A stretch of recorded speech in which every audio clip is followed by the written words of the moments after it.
requirements have been satisfied. Meeting dates for the year are listed in the annual agenda. Copies are sent to the Record, Suburbanite, and Northern Valley Press and posted on the bulletin board in the lobby of the Municipal Center. The notice of the special budget meeting resolution 22-90 has been sent to the Record, Suburbanite, and Northern Valley News. Has been posted on the bulletin board in the lobby of the Municipal Center and the Borough website. Okay, the first order of business is public comment. Omar, is there anyone out there in the virtual world that looks like they're raising their hand? See no hands, Mayor. No hands. Okay, and it doesn't appear to be anyone in the audience here. Unless Bob, you'd like to make a public comment? Okay, all right. So the first order of business tonight is departmental reviews. Building department is number one. Thanks for being here tonight. How's it going? All right? All right. So we've got, what, 30 minutes allotted for the building department? Okay. So Bob, you want to walk us through this?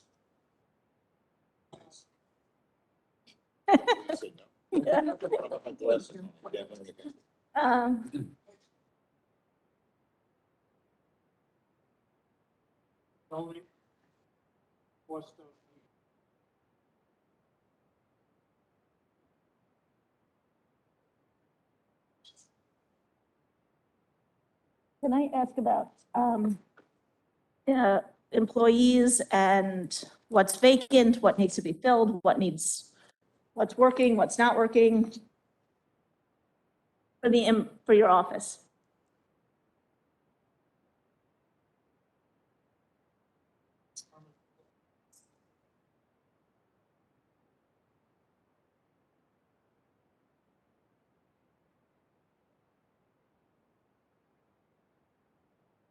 $35% in permit application, structure. Fees.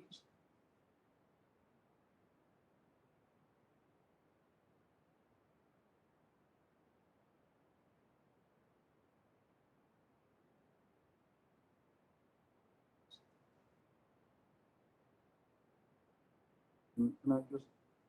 So go ahead, Chair. The permits, the increase, is any of that or a lot of that attributable to Ida? Because I know you were swamped with a lot of, okay. No, So they don't get counted as permits issued?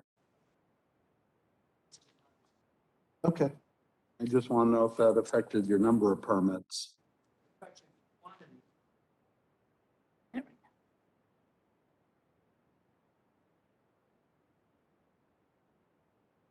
Good to hear.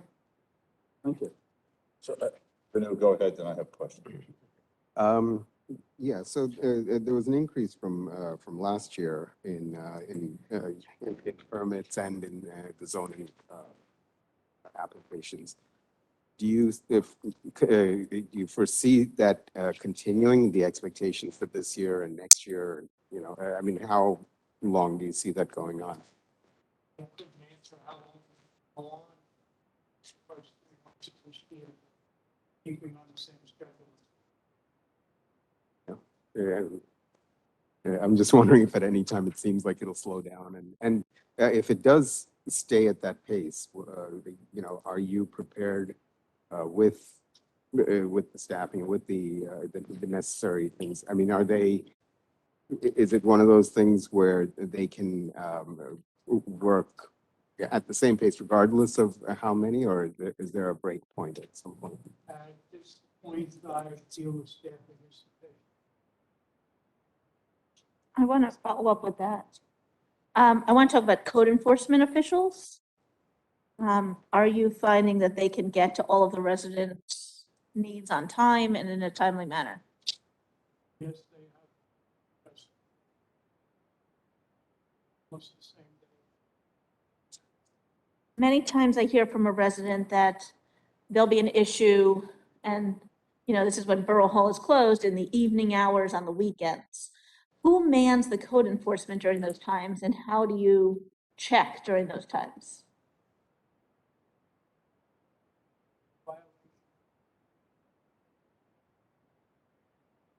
And the police usually say, it's code enforcement.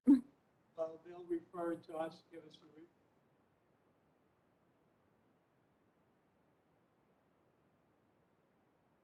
Is there any interest of this council to have better coverage for those hours, weekends, evening hours, What do you mean, have additional code enforcement personnel? something? Because I could tell you, I hear from residents during those hours. That's when I get the call. No one's picking up a code enforcement. The police say it's a code enforcement issue. What do you want me to do about this? My neighbor's doing X, or this is happening, or Well, so forth. I mean, I don't know about expanding code enforcement at night. I'm not, Bob has to speak to this issue, but That's what I'm asking. I mean, I'm not sure what we would do in the dark with code enforcement officers in construction Sort of projects. like on call. I guess I don't know, Bob, why don't you chime in? I'm not sure what the upside is of that, because that's what the police do after hours. The nuisances, the neighbor disputes. Well, if someone's, it all depends on the circumstances, right? If someone's doing, using a jackhammer at 10 o'clock at night, the police are gonna show up, right, right? Yeah, you'll have a noise complaint, but if someone built a shed during the day and the neighbor notices at night, thinks it's non-compliance with the zoning, that's not something we would need code enforcement for at 10 o'clock at night. That's the next day business issue. So it all depends if it's normal, and correct me if I'm saying anything wrong. I mean, if it's an emergency, we call the police. That's what residents should be told to do. If it's a non-emergency, it'll get referred to code enforcement during the day. Okay? Bob, do you disagree with that, or? Right. Calls on at least do forward the written.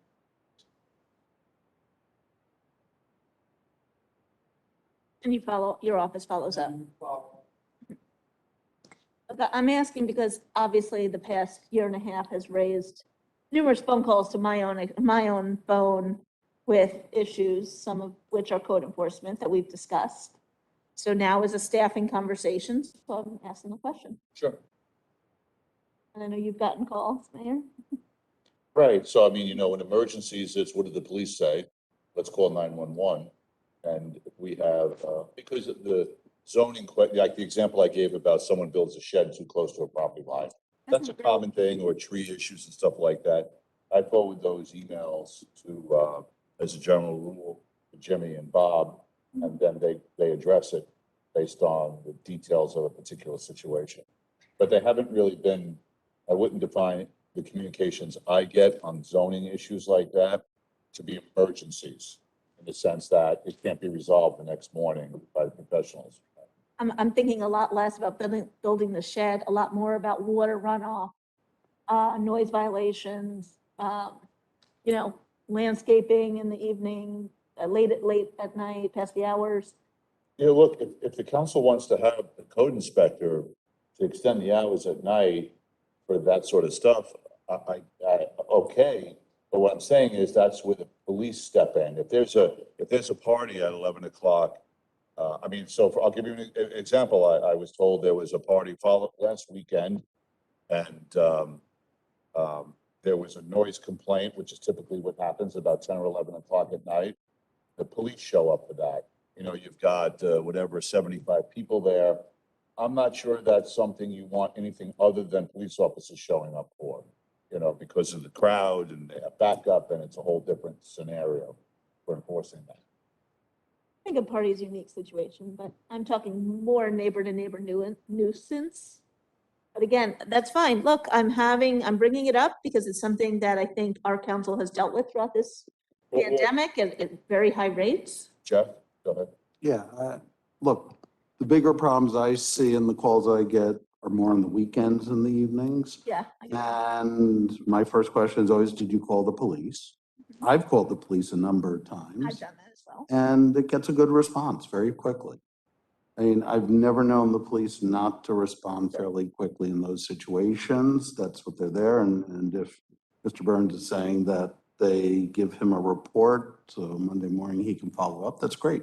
I mean, that's what the police are there for. We pay them quite a bit. Okay. Yeah.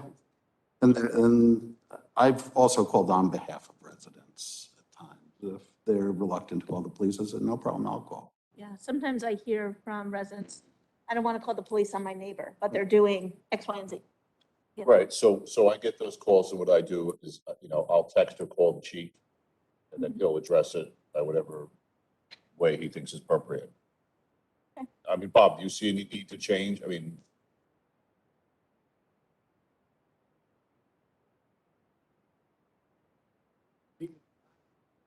That-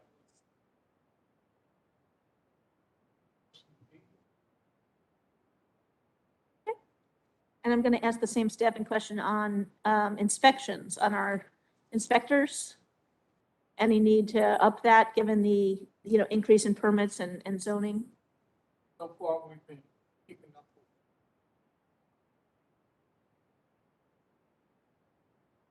Okay, what works out. okay. I want to talk about the software. Go ahead, you have what? I want to move to the software. Sure, ask a question, go ahead, there's no, So in the budget, in the capital request, there's software. Can you just tell the council a little bit about that request? State has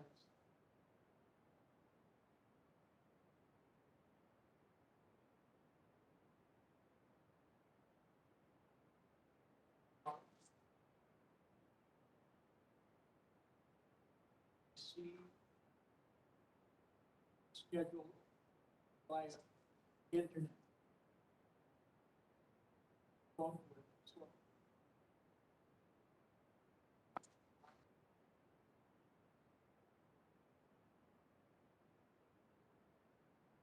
program.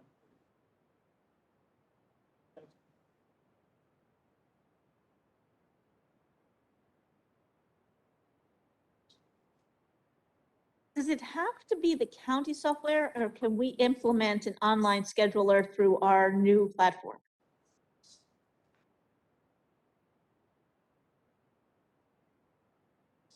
Yeah. Focus on, hold on online. Okay,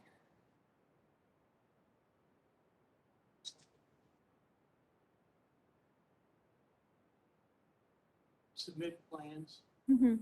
And then we have a record of it digitally. So Great, that's actually great. So then I know we're doing large doc file scanning. It doesn't duplicate that, right? That's for the older records.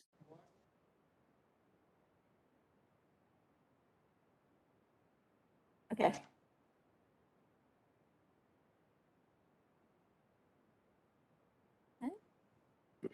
that's a question. Hi, Bob. On the large doc file scanning, so every year there's 21,000 allocated for that. How much of that, how much in a dollar value do you actually scan? Is it the 21,000, or is there varies depending on how many how applications? people go out. Uh-huh. If you look at the budget request right now, 1,000 this year is being one. Didn't come through that way in my paperwork, so I don't think. I'm not asking for this. different, Oh, okay. different software. And then No, but on- every year you pay for the. on the vehicles, You have I- to- I- hold on a second. Let's address this. The 21,000 goes into capital. And you had previous ordinances that had a balance left. So we don't need it in this year. I have sufficient money. Yeah. So that can come out. I have a question for you, I gotta ask you, why is, document scanning a capital expenditure? They said I could. put Because it. files last forever? What? Because files last forever? That was a question that I answered before. So I could put it in. Who said that? Bond council allows it. It's in my paperwork every year. If you hold on to that scan in your files for Oprah purposes for Right, eternity. 6, 7 So years it is the becomes minimum. part of the building essentially. More than 5,000. Oh, It- Yeah, it's like litigation standing, you know, when you, Oh, I know all about it. That's why. no, I'm telling you. I've never heard of, It is a in great. 40 years of being in that business, anyone treating it as capital expenditure. It's I like guess- buying paper clips. Because It's we a lot own less it. expensive. 'Cause But we- anyway, that's a whole nother story. Right, it has no, the value of it after you write the check immediately thereafter is zero. Has no value, so I just don't understand. I guess for Oprah, we could do at the school and yes, we can. I would recommend asking, no, because our emails we keep forever, right? It's the same sort of thing. No, I think our emails eventually get turned over. Not turned over, like deleted, like there's a, Purge. yeah, purge of them. Record retention. Thank you, record retention policy where you can delete them. I'm not No, questioning, I- I'm not questioning the Yeah, record yeah. retention policy. I'm wondering how something that is fundamentally an office expense, a capital expenditure that we're borrowing money for. It's Doesn't make been it- there, it seems to be there, and I put it. Yeah, let's Yeah. double check. Yeah, but this year it's not in, so, That's but I good. will still ask, because next year you're probably gonna have to need it, you're gonna need it again, Right. so we'll make sure, hopefully it stays that way. So this, Susan, this comes out. Well, no, is his request, Okay, when we do the capital, it's all, you know, the. yes. Yeah. Right. Yeah. We'll figure it out. Yeah. All right, who has, was Vanu, I think was next. Go ahead, Vanu. Um, Lauren. So, I understand that you have a vehicle that, you know, you want to replace. If, we have a couple of options, and one of them is possibly going to an electric car, leasing an electric car. And another is moving another car from a different department over to yours. You know, to the extent that you have a choice, which would make more sense for you. I have no objection to the electric. Placing behind. They're 13 years old. One that I'm looking to replace at the bed. See about getting it repaired, and I was told it wasn't worth the money. The computer was worth more than the car. But that's true, but in terms of a replacement, so a computer is not going to cost $40,000. Once you replace the computer, how much longer would the car? I Continue. couldn't tell you. Because, yeah, but you're talking about a car that has 50,000 miles for 5,000, and another one. Also starting to get body rot. Parts starting to fail. Yeah, This I, says, I get it.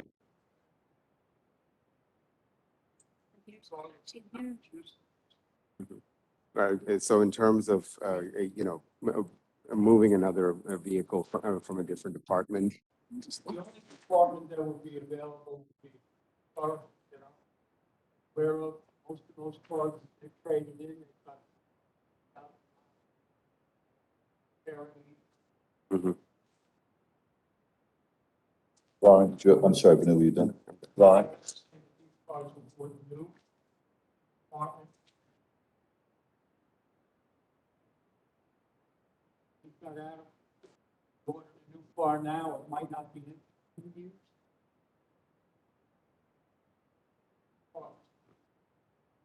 If we were to sell them.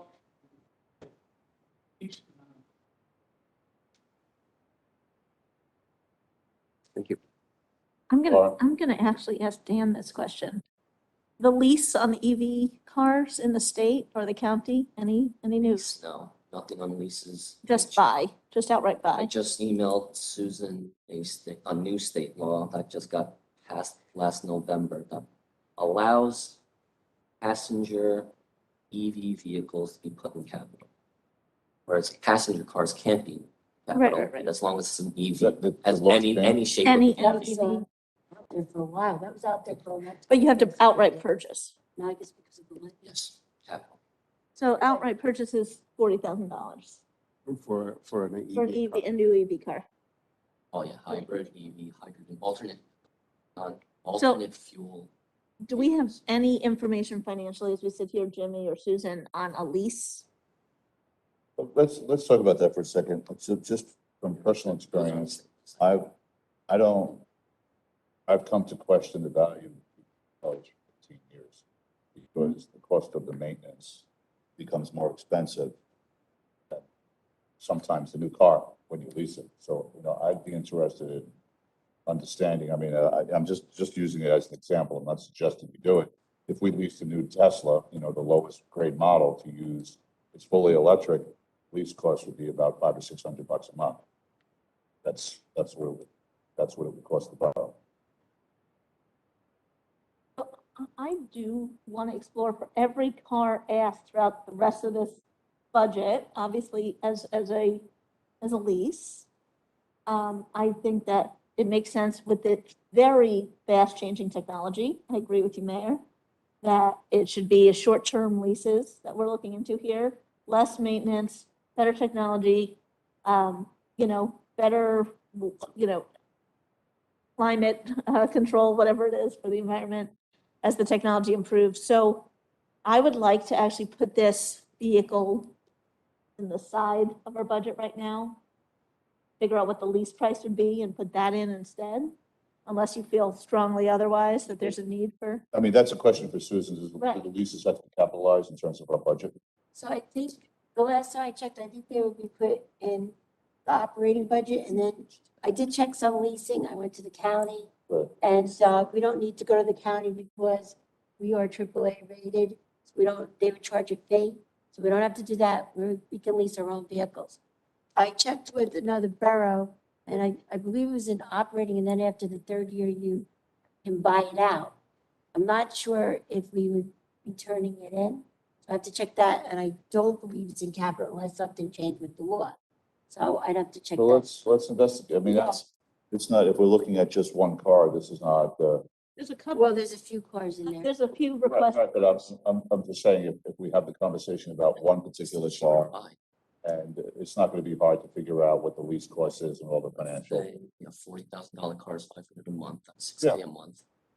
That's 5% the of 40. analysis. But again, 5% of 40K is 22,000 this year, still cheaper. I just want to make No, cheaper everyone than hot. aware, if we do this move to the EV car, we have to put those PSE&G or whatever company you want attached to the building here so that our municipal employees have a quick charge overnight Well, here. we have, our cars, They build right, infrastructure. You have to build the plugs. we just put a plug on the wall, but right, that's what everybody does, well, that's what the car charges, yes.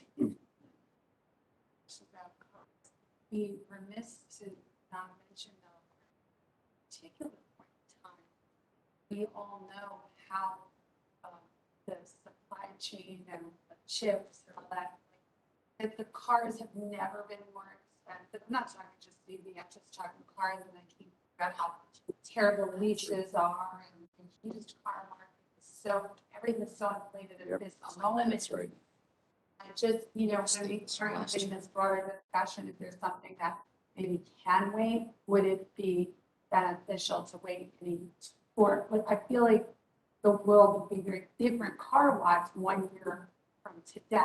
Does that make And to that point, just like police cars, we give them the money after this budget.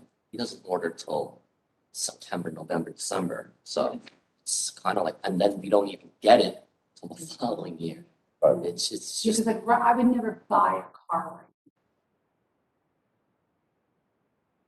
I'm going through that process with my son right now, he's Yes, getting his I'm driver's doing it license. too. Sucks. It's not, I'm ready to give him my new car and call it a day and I'll walk. I think we're different because we have the state list. We go on a state list. So we don't We even, get more priority, I think. no, we don't even do, negotiate. no, yeah, we don't do a market rate. We just. Yeah. All whatever the right, state so list is, it kind of sounds, Big answers like. yeah, so it sounds like the council is very much in generally in favor of an electric vehicle. Let's figure out policing, let's do the financial analysis for one vehicle so we understand it.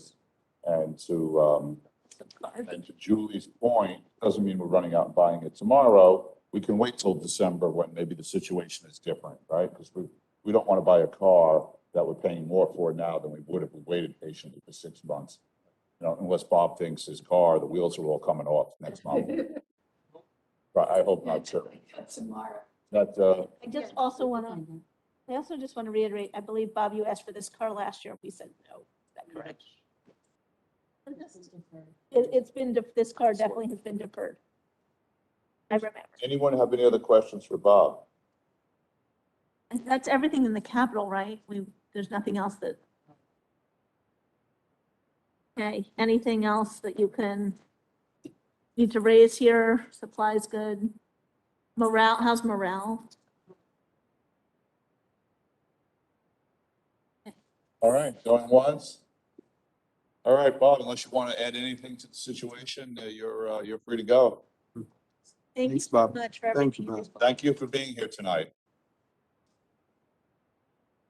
I mean, we need a running list of cars, Jimmy, and maybe you investigate, like, here's a group of 7 cars we're looking to change over. I mean, there's cars for fire prevention, there's cars for police here, there's cars for building, or for, I believe there's a car request out of your office. I'm just saying, Can you Let's- get us the state list, Jimmy? yeah, let's find out what'll. Okay, take a look. Can't find my last. We do this every Yeah, year. like, Don't we do this every year? Oh, yeah. We do it every year, the same conversation. You, I'm pretty sure we are. So- I'm pretty sure. Okay, let's see, we've got, Jimmy, you want to get started on this? Is, everyone hungry? Hungry? No, hungry at all? Eat. Why you- I can get some pizza. You hungry? I could eat pizza. Julie doesn't eat I'll take- pizza. You what? I will. You eat? I'll join. Do you not eat yet, babe? Thank you. All right, why don't you guys start the administration conversation, Joe? And I'll, So there you go. All right, Do you want me to sit up here? Want me to move No down there? pineapples. you can sit up here. We don't need you to move around. Wait, I gotta turn the pages.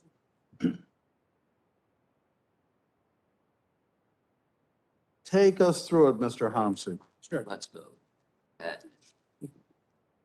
highlighting your big ass and the asks. Yes, I wanted No to- problem. I said that, so obviously, Sounded like- I realized. so of course, my department's budget, covers legal services, engineering services, telephone leases, senior services coordinator, senior transportation, historic preservation commission, environmental commission, welcome committee, nature center, and community health. Overall, I'll go through the decreases first. The first one is the website expenses. There's a sharp decrease from last year only because that was a transition year from the prior provider QSend to the new provider Civic Plus, and also just one-time startup costs with Civic Plus. So the year, I'm sorry. So yeah, so the year to year, that's why there's a sharp decline in that line. Mhm. Okay, so I'm gonna start right there Yep. because I have an ad. Number one, our website, which is residing currently in the clerk's office, I believe should move back to Jimmy's office for ownership. Omar, I love you, but he's too overwhelmed. And I believe that, as you know, our website was intended to be an ongoing changeable platform. It is also intended to have a lot more resident interaction in terms of forms, not PDFs, but things that you could fill out. And so it's not finished. There's also many committee pages that are not finished. And even though we give the information to the clerk's office, there's just really no one to execute this right now. So I have 2 requests. Well, first I want to see if the council's amenable with the idea of putting the website back under Jimmy's leadership. That's the first thing, because it's really something that I think Jimmy should have his eyes and ears on. It's the PR of our borough, and Jimmy really knows what's going on in all departments at all times. So you're better able to say, hey, there's a community event, and make sure you get that up on the page, or hey, we need to make sure the calendar's there, or hey, the minutes are missing, let's get those. Right, so what goes with that you're talking about? So it's basically the website, that now instead of Omar dealing with Civic Plus, it would be Jimmy's office. It doesn't necessarily have to be Jimmy, but it could be someone within Jimmy's admin office. And like I said, I've proposed a couple different things here. First, I would like to add to the capital to have the website designer who we utilized last year come back with a budget of $7,500. Is that right? $7,500. $7,500 and finish the work that she was starting, which would be putting our forms into a usable thing for the residents so that they could fill them up online, finish the different committee pages. Pride is not up, senior services is not up. HPC needs to get redone. And honestly, just fix the website with connectivity as envisioned. It's still 3/4 of the way there, but that last fourth, it's not even there yet. It's frustrating that many of these groups have been, like the welcoming committee, have been waiting for their page to be done, and it's been a year and it hasn't been done. So I would like permission to add that. Should I do it for the capital or under Jimmy's operating For the, or a website. website design? Yeah, it would go under operating. Okay, Well, the operating line is already there. We never moved it. right. So I, The only thing that we might want to consider is, are you talking about, I'm sorry, I was looking for something. Are you talking about add-ons right now? Yeah. So then, no, not that, not the platforms yet. I'm not there. I'm talking about the website designer who assisted us. oh, okay. So for $7,500, Right. this is what we paid her for the year's work, the couple months of last time, to have the same couple months of work and finish this up correctly. For example, in the building department, right now, if you need to fill out a form, you either have to do it in paper or it's a PDF that you have to print out and bring in. It would take all of the building department forms and you could do it right online and hit submit. That's the difference of the usability of the website. We need to build that form. Somebody has to build it. Yeah. So are you saying that nobody in-house is suitable to finish? Correct. Oh. The couple people that we trained as authors, I think Omar and I are the last two standing. Everyone's left or moved on. There's no dedicated person to actually do this work. Omar and I have talked about it. Sorry, Omar. I don't mean to talk about you while you're sitting right here, but you're welcome to turn around and join in. The clerk's office and I have talked about it, and it's just, there's just not time to do that type of work in a dedicated way.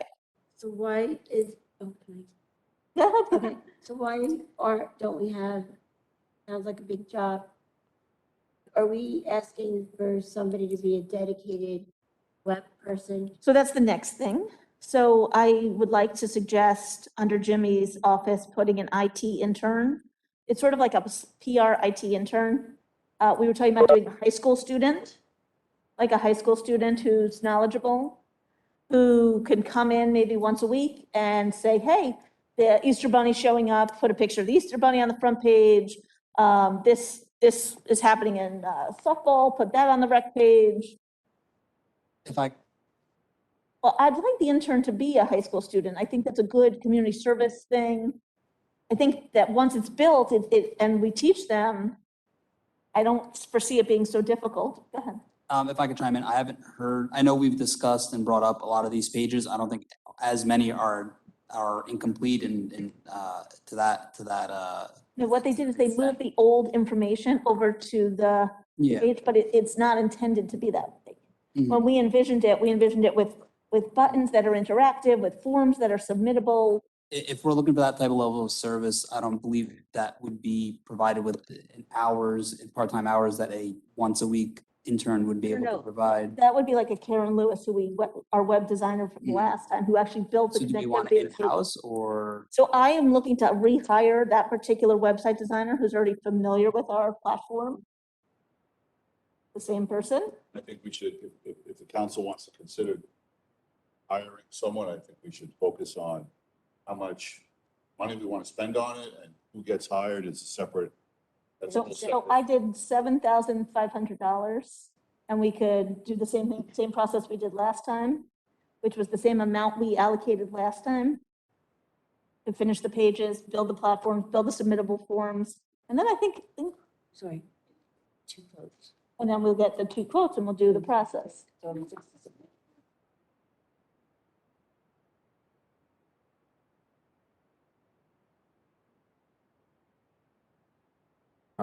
Yeah, I mean, I don't, I think there was a sense that from some on the committee that she was not as useful as, you know, she was being claimed before the money that she was getting. She built that Uh, whole because- website. Because she didn't build the whole website. She did, you know, she did some work in terms of organizing what the website was going to look like.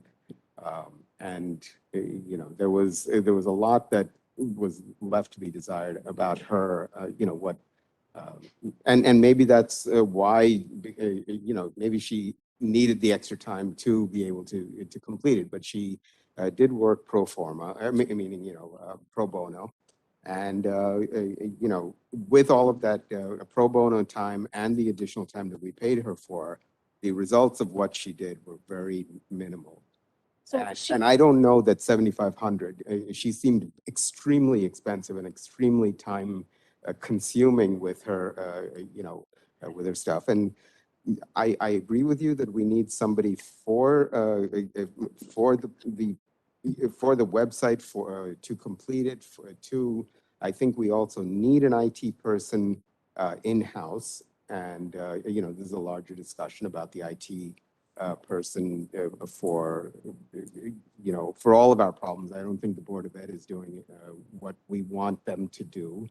And so I think we need an IT person in-house. And, you know, this may or may not be the year to ask for that, but that's a full-time person, I think.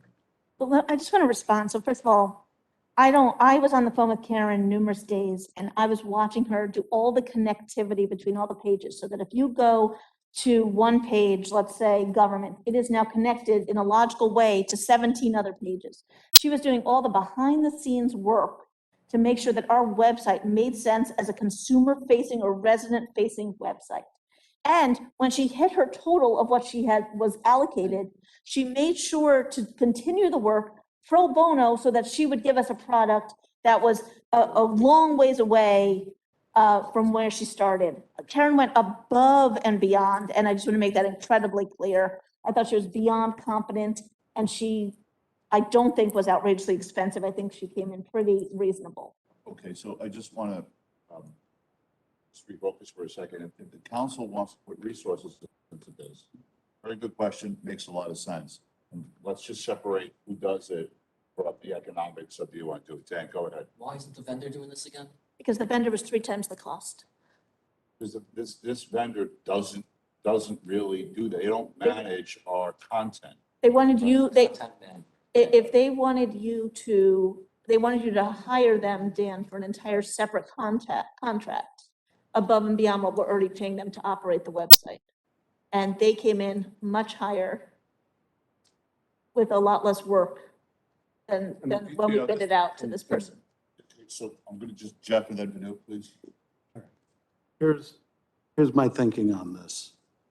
We're a board of directors, essentially. We're the council, the governing body. We have a borough administrator. I would say that it would be his job to look at what the website situation is, make recommendations to us as to how to bring it forward and to bring it up to whatever speed we need, whatever recommendations, and then we can consider those. But we're here doing the job of a borough administrator, sitting there saying, this is who we should be hiring, this is how much we should be paying. Those are the recommendations that we look for. Actually, I'm putting it back in Jimmy's office so he does have that decision. Well, but I'd like to do that. I agree with you. I know, but we're having way too detailed the discussion because we're getting into who's doing what and how much we're paying them and how many hours they need. And I would like to task our borough administrator with looking at, should it remain in the clerk's office? Should it be moved? What's the best way to move forward on this? I do have a recommendation. I Good. think, one, as I think to Councilwoman Dayton's point, yes, Omar is, he's been keeping up with it. I think he's doing a great job, and I do see what's going on there. Him and I communicate almost every day on it.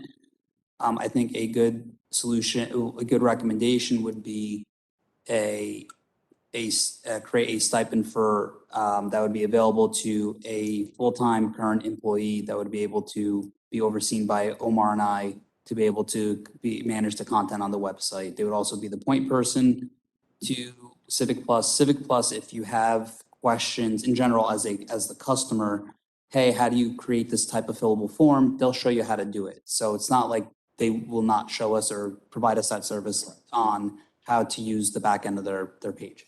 You that- said a that's- stipend, you said a stipend for a current full-time employee? Yeah, correct, as it's, mhm. No, no, and the reason, you know, who are we talking, you know, not who, but, you know, is there anybody that you think is qualified enough on an IT level to be able to do that in the borough now? Yeah, I mean, I think we have employees, I mean, it would be offered fairly internally to employees to be able to apply for and then go through. But they would need to go through Evaluation training process. and all of that. Yeah, I mean, they could take Civic Plus training courses, but it obviously would be someone who's competent in website content management and how to use the back end. So we actually have somebody like that within the, Omar, if you want to chime in. Well, as for training, I know Civic Plus charges for training and for any employee going forward. With that being said, initially when we were going through the initial training, I was giving the master copies of the recordings of the training. So if an employee is identified to proceed with the upkeep and the maintenance of the website, that employee, that identified employee would then will probably, or will need, not probably, will need to look at those videos to be able to understand the website and how to add content and be able to know just the general maintenance and have a general idea of how the website works. So, go ahead, Lauren. So I just want to stress again, Jimmy, while I appreciate you trying to help out our existing employees, it is something that requires time. It also needs coordination with all the departments, and it should be done on a weekly basis, or else this website is not what we intended. This is the point of contact for our residents. It needs to have one voice. I don't want 16 different people editing. It needs to have consistency, you know, a look and feel to it. Yeah, understood. Omar has been pretty much him and one staff from in his office have been the content managers thus far. There hasn't And been, again, it's not functioning. Omar, I'm sorry about this, but it's not functioning as intended. It is not updated on weekly. I don't see pictures change. I don't see events changing. I don't see pages changing. I don't see, for example, the welcoming committee, which had events and wanted to put up things, didn't even have a page. So So I just want to throw out there, if we want an interactive website, the council wants, you know, the changes, the updating, the getting the work done costs money. And so the question becomes not who's doing it or why they're doing it. It's, you know, we need a recommendation from the administrator of how much money to put into the budget this year to get that done. And whether it's an internal employee, external employee, someone in Alaska doing it from their basement, whatever it is a separate issue. It's a matter of resources. Yes, go ahead. Yeah, Alicia.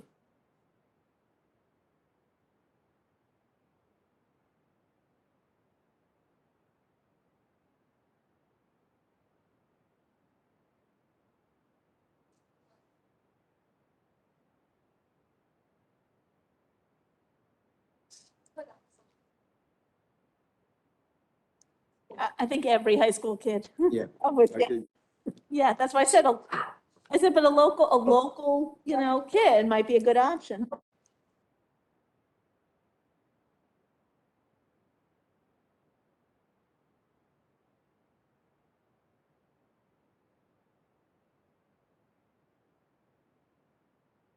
Anu, go ahead. So I think I'd like to follow Jeff's lead and just kind of, we don't need to have the full discussion here because it'll take a very long time to flesh it all out.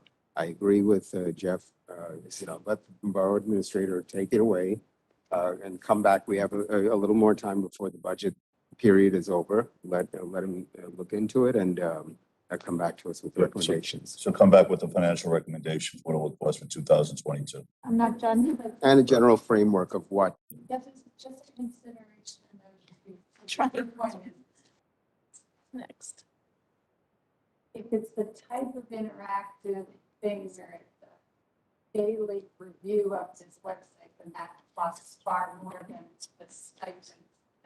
I'm thinking, so I think like it is about kind of coming with ideas here, which is what is realistic interaction with this website. You see it, then what that's saying. Yes, Lauren. So as we were building the website, one of the big points of contention was that the bid or the quote, the RFP was supposed to be for a website plus an app, a smartphone app. And it was never bid out properly. And so we right now have the option of continuing that work to the intent of what we had 3 years ago at this point, and have an app, a phone app in which, residents are driving down the street, see a pothole, type it right into DPW, report it right then and there. They need to find out a rec game, it's right on their phone, et cetera. Is anybody interested in bidding out, and it could be our vendor, another vendor, however you want to do it, but for the creation of a borough app, smartphone app? Yes. So that could be an add-on to Civic Plus. We looked at Yes. some of those. So then I have the prices. So they gave us a year. Yes. Okay, so So you want to get them? Well, Have an idea? I think, why don't you coordinate with Jimmy? I mean, if that's something the council wants to do, let's not run it in right now. Bring it when Jimmy comes back with, okay, I'm recommending X amount of dollars for 2022 for website management. And by the way, now the app is going to cost this much and we'll deliver the following service. And then I would Yeah. like to ask our BA, Susan and I and Vinu in the website committee had explored different platforms, some of which we said maybe future budgets. So I would like to task then Jimmy to take a look. There's Civic Rec, there's Civic HR, there's Civic, various ones, there's emergency alerts, to see what we have, take a look, discuss with the department, see if they're interested or if you think they're worthwhile to invest in. And I'd like to hear back on that. The key to all that is going to be the council has to agree to have someone to manage the entire process. Well, those platforms are integrated into our website. So, for example, if we chose Civic Rec, for example, we were talking about field maintenance software and scheduling and all that, that software has it. That's the kind of stuff where we'd add it within our borough and it runs. Right, but every time someone has to be paid to push a key to turn it on. In other words, adding all this stuff, it's a great idea. I'm all for it, but we need an individual to actually manage the process. Well, that's all Civic Plus. Yes, Jeff? So the question would be, for some of these add-ons, are there annual licensing fees? Right, we have, so. So that adds, Correct. long-term. There is, yes. So that's an ongoing cost. So it's like when you get Hulu and Disney Plus and everything else, you're adding your monthly costs. That's correct. So I would like a full picture. Is the department interested in that software? Do you think it's a worthwhile piece of software? Other questions? And Susan has quotes, it's probably outdated. They're outdated, We have quotes, Okay, other administrative questions?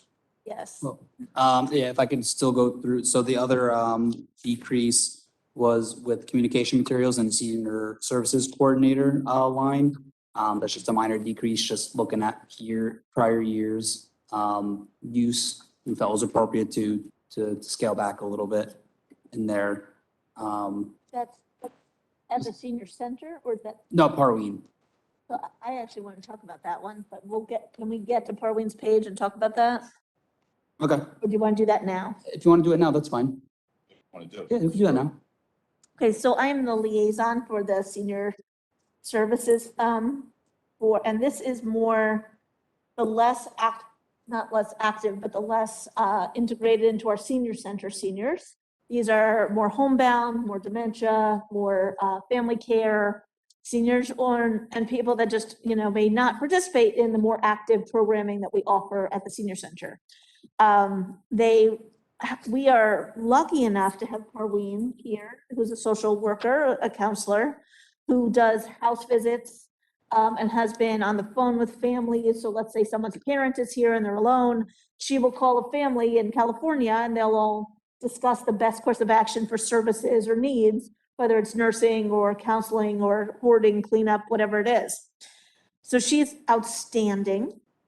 Parween, and again, Alicia, maybe this is for you. Parween has requested numerous times for additional help. She needs help with administrative work. She needs help, I think, with a succession plan as well with an additional counselor. I would highly recommend that we keep this counselor position within our borough. I'm not sure what Parween's intentions are long-term, so Alicia, this is for you, but she definitely at the moment needs admin help with files. Her files were, during the pandemic, by the way, taken out of her office, put in boxes without any rhyme or reason, and then just stored in a closet all over the place. She had no access to them. And she picked them up and she brought them actually to her home, which isn't great either. And so we don't want this. We need her to have a designated, and now Jimmy and I, we've gotten her a file cabinet. But again, she needs help filing, keeping organized, computer database stuff. Yeah, if I could respond. Yeah. This has been brought up multiple times throughout the year. Each time it's brought up, I speak directly with the employee. And there's been no issues, or we've been able to resolve them. She's been, Said it every week. I speak with her after every meeting and there's been no complaints. I think Alicia's shaking her head. I don't think there's been any issues communicated to her. I communicate on a weekly basis with her. And I reassure her that I'm there for her, asking what are any issues, how can I help? And she's been. Do me a favor then. Let's make this really easy. Please come to our next senior services meeting. Okay. So you can hear directly what is told to our group and our committee. Okay. There's been a request for months on end for admin help. And as a borough, I think we should consider a part-time counselor now, which is an additional employee, because we don't have a succession plan for this. It is a single person in this position. Yeah?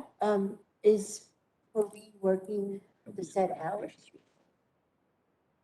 Well, since you're asking about a particular employee, I guess, am I allowed to talk about I it? don't know. You have to check with Alicia. Well, we're in a public session. Oh, okay. The hours, are we fulfilling all the hours of that position?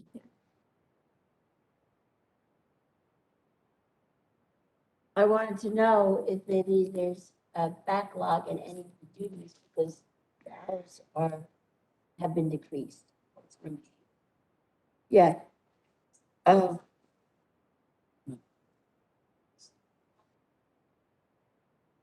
Well, now she does. Now we have her set up with files, but I'm saying she isn't always here physically to do the filing and to organize it. She could use some loader help. We were gonna give her. Jimmy and Alicia will have discussions with Parween. So I want to ask for a part-time, what her needs are. Jimmy, can you find out from her if she has a succession plan on who would take over? When she is on vacation or out or caring for her own family and loved ones, there's no one doing this. Well, she works 20 hours a week. Again, but those families, sometimes she calls every week. And then if she's out for her own personal reasons, those families don't get called for a period of Right, time. okay, so I've got a business question to ask here. So are we talking about adding another individual? I mean, I'm asking the council for a part-time 20 or whatever, 20 hours a Well, week. she is. works 20 hours a week. Correct. I'm asking for a second person who's a counselor. She is a licensed counselor. Because again, we've had situations, we've had situations where she herself is busy or has personal stuff. And so those families, again, have no backup plan. Okay, so, I mean, you're basically talking about, oh, hold on one second, effectively doubling the budget. Yes, I am talking about that. You want another person, 20 hours. Yes, I do. Her salary is currently 33,100. I mean, is there a possibility to add someone 15 hours a week? No, 20 hours a week. So without getting into her personal details, there was If you want, I could have a conversation with her to kind of determine the needs and come back with. so Can, actually, offline for a second, because I don't like talking about the particular employee. I was just gonna say, we should not be talking about a particular employee at But- all during this meeting. Correct, but I will say that the office itself really does need more than one counselor to meet the needs of our residents, especially if one counselor is unavailable. There is no succession plan and no backup plan. Anybody else want to weigh in on this? All right, let me ask you a question, Jimmy. Mhm. The budgets that you're presenting, Mhm. I assume, did you do this in coordination with senior services and these people? Most of them have stayed about the same. There's been no requests and also going off based of prior year's use of their budget lines. Some of them we have, some of them we haven't. So I spoke with, the Nature Center and their requests for that increase, which we could get to. So most of them are relatively minor. Or if they've had a special project like historic preservation, with doing, the booklet, they would make the request, but so far this year it's been, kind of within range. Okay. No requests outside of that has been made. Okay, so let me ask you a different question. Did you actually meet with this employee, or did our HR department meet with this employee and sit down and talk about needs before this meeting?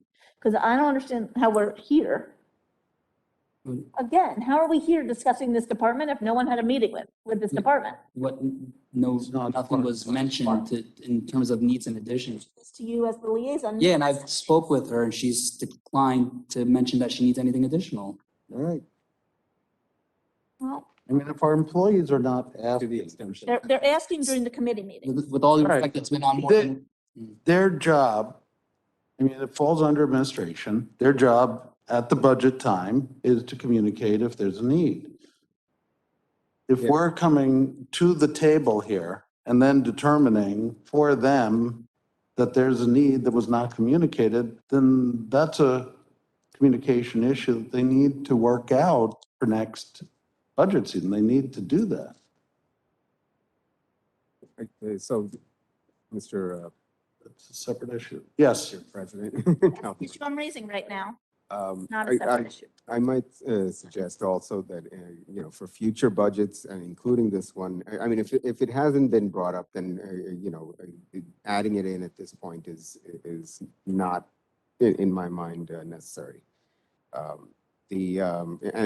the future, next year, et cetera, we should have these discussions prior to, so that we know what we're, instead of on the day of the budget. Because we have 30 minutes or 45 minutes to talk about this, and we're blowing through that. Yeah, we're down to about 3-4 minutes left on this one.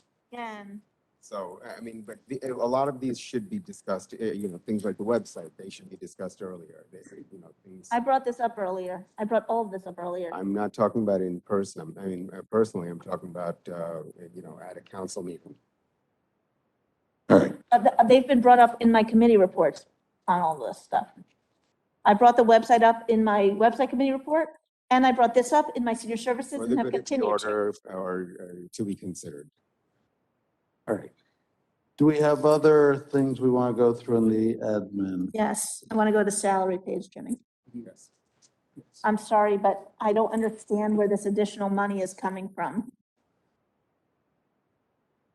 For Christine, I'm sorry, for assistant to the borough administrator and assistant to the administrator. Yeah, so. I don't understand. Yeah, this is a couple of things, is the executive assistant taking on the municipal land use classes, taking all the classes for that and receiving those certifications. Land use courses as required within the title of municipal land use liaison. Stormwater management through the MEL, planning board certifications, affordable housing, professional certification programs, and additional zoning courses. Taking those classes on and specialized courses within zoning and planning. And this is something that, to retain employees and to also keep with competitive salaries, to be able to, after completion of certain type of certification programs, to as a reward, and also to incentivize them to be able to keep long-term, to continue training. But they get stipends for those positions, yes? For, They each get a stipend for the positions they're being trained for? well, planning board, yes, there's a stipend for that. Yeah, there's also additional meetings. Again, you're above, hold on, I'm not done. Yeah, well, I was supposed to go. But I'm in the first, middle of and then- I'm in the middle of a question. But explain to me again, what is 2% above their salary here? It would, Which line are we? We're on page 7, we're talking about the middle 2 lines. I'm on the CFO page. yeah, so, I said the assistant to the borough administrator and the assistant to the administrator. So this is the page it would have been. This is the page that is being. Right. Okay. Right. So Susan, on your page, that's just the 2%. Because that's what happened from budget to budget. This is what was in the budget, but then when the former assistant to the VA left, then these individuals were fulfilling the other positions. They can't, and this is what their increases were plus the 2%. So the page, the requested page is an additional money that you took out. I didn't take anything out. What I was showing Explain it to is, me. okay, so this is without, Jimmy's asking for $3,000 for each of those 2 employees for this year. So if we, But wait, not the stipend, 3,000 above on the salary. yes, so And if, that would go pension and benefits? yes, if you look at this page, this is without the 3,000 each, and this page is with it. So I just wanted to show the impact, and I do that with anybody who's asking. So again, my question really is back to the BA. Why are you adding $3,000 of salary to each of these employees if they get the stipend for those positions? yeah, the stipends generally don't go up, and that's for the time spent at the meetings and doing minutes. This is, again, more education-based to receive those certifications and to continue and to keep them long-term, and also to be more competitive with job market salaries, as some positions that have recently been filled are coming in higher than for some employees that have been here for 5, 6, 7 years, just because based on job market and being competitive in salaries. We're paying for their training and certifications. Yes. So I'm going to stick with Susan's No, recommendation. let's take a step back. This is not my recommendation. What This is I'm just stating facts here. This is what it would be without the 3,000, so you can readily see it. And this is with the 3,000. That's all I'm doing here. You guys have to decide. If you want my opinion on this, do you want my opinion? Yes, yeah, let's I step think up. that if somebody gets a certification, then they're more valuable to the borough. That's what I think. So if they get a certification, they're more valuable. Have somebody. This, Okay, Yeah. Benu's up. So I want to agree in general with Councilman Dayton's suggestion that, the $3,000, and I'm not putting words in her mouth, but may not be justified. I have a question, on things like the land use, responsibilities, and a lot of these responsibilities, were these included in in their job descriptions at the time that they were hired and taken over the positions that they were replacing? Yes.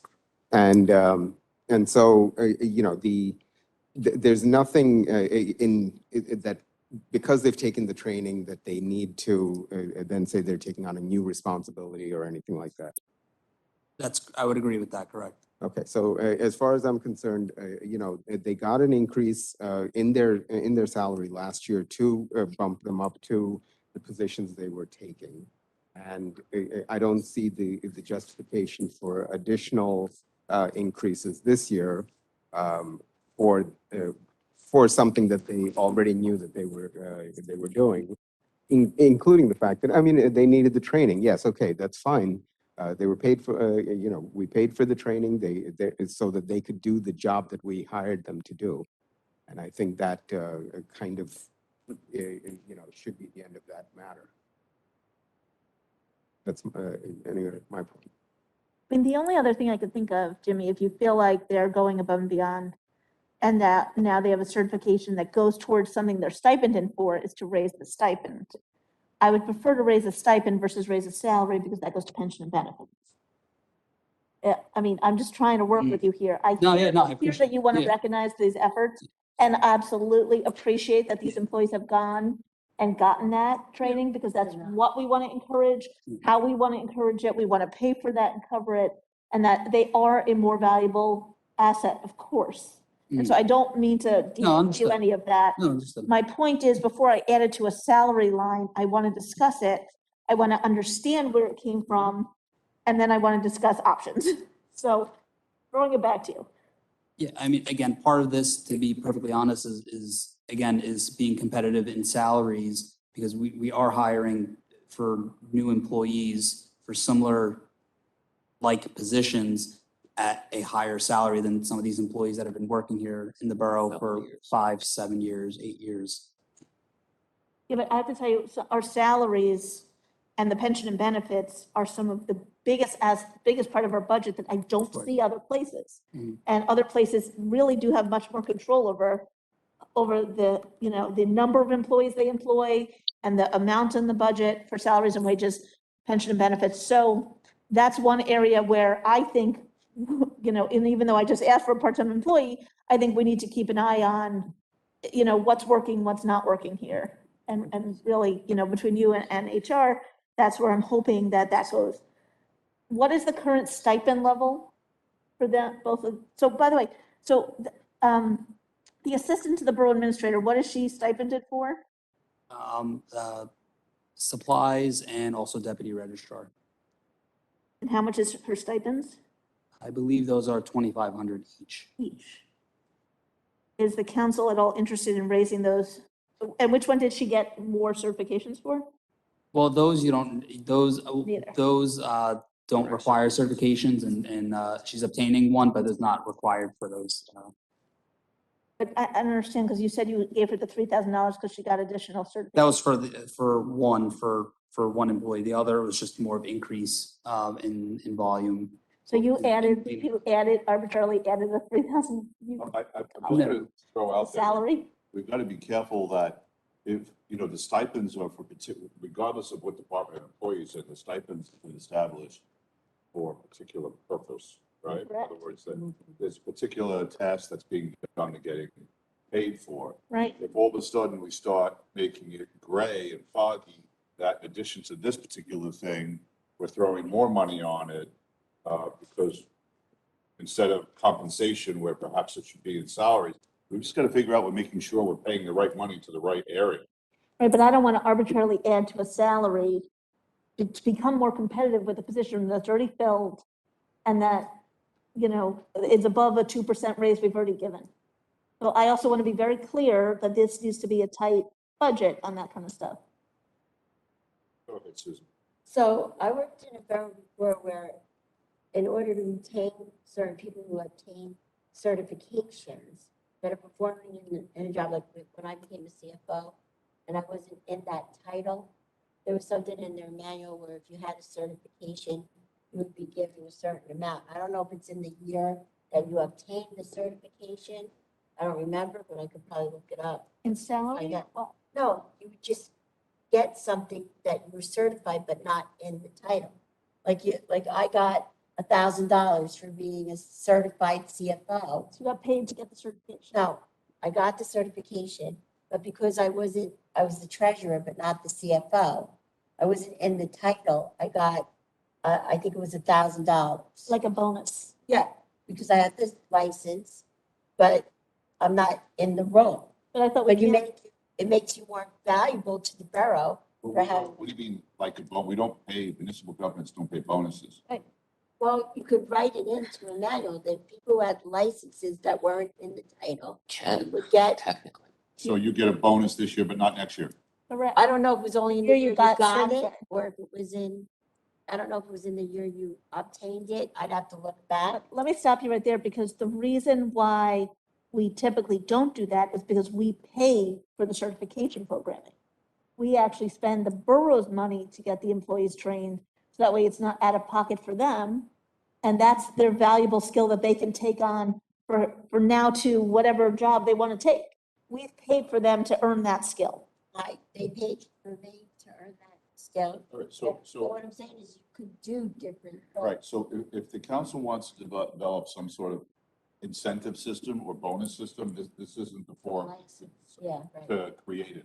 That's, you know, Jimmy and CFO and HR director have to put a program like that together that encompasses all the departments and all the employees having equal opportunities to do things like that. Okay, so then if that's the case, then I'm a no on the requested, and I'm gonna stick with Susan's page for those Yeah. positions. Anyone else? I'm a yes. I'm a no. Julie? It's not done. You're abstaining? What? See staff. Do you want to pay them the These are non-union $3,000 employees, more or correct? not? These are non-union employees? Non-represented. Correct. Yes. Yeah, same That's topic. the way the wind's gonna go from here on. Yeah, I'm a yes. okay, you have 3 yeses and 2 nos. There you go. All right, next topic, Jim. So this is, I have to say something. go ahead. There is an overlap in the responsibility. Hold on a second. I think that this responsibility is probably belong to finance. But Yeah. so, That, and before we get to that, can I just be very clear? Only one of the 2 employees getting a raise was certified in something. So what is the what is the raise for the second employee? Yeah, as outlined, just general See what I'm more, saying? yeah, I mean, this employee is obtaining a certification, that's not required, obtaining this, Done yet? no. Okay, I but think we need to vote separately. Well, we've already agreed there was a vote. We're not going to rediscuss the whole thing again. On an employee who got a certification, there's a second employee who didn't get a certification but is getting a $3,000 raise. So at what point are they going to get that raise? retroactive to January 1. When, if they get their their certification? Well, But they don't get no, it. it's not tied to, This is the base, one this is is tied to a base. certification, the one is not tied to a So I'm certification. talking about the one not tied to the certification.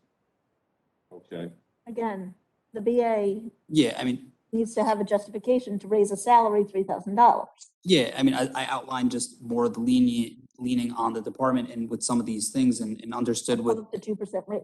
right, so he's giving you the argument. The question becomes, do you agree or not? Okay. That's what it comes down to. So remember, they already get a 2% raise in salary. They're non-represented employees. So Julie, yes, no? Lauren? No, Still okay. it's arbitrary. I'm still okay. Yes.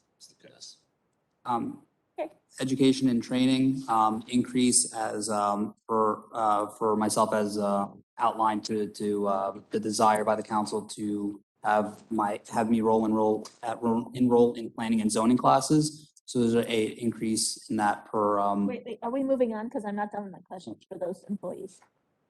What note did it ask? What do you- Well, currently, we had one of them doing the TVAC budgeting and accounting, and that still is here within the book. It's in the narrative. I have something, in fact, we gave you a description of what work needs to be done. So the only thing is, I just want to make sure that everybody knows that, because it really involves purchasing and it involves No, there the is. corrective action plan, filing for LoSAP stipends, Okay, points. so I have we don't have our attorney here, but we've been told over and over again that borough employees, we cannot use tax dollars. So I'm not talking about that, though. Okay, so what are you talking about? I'm talking about in my section, and I just want to make sure everybody knows, 'cause you're making a decision that may affect, Page you on.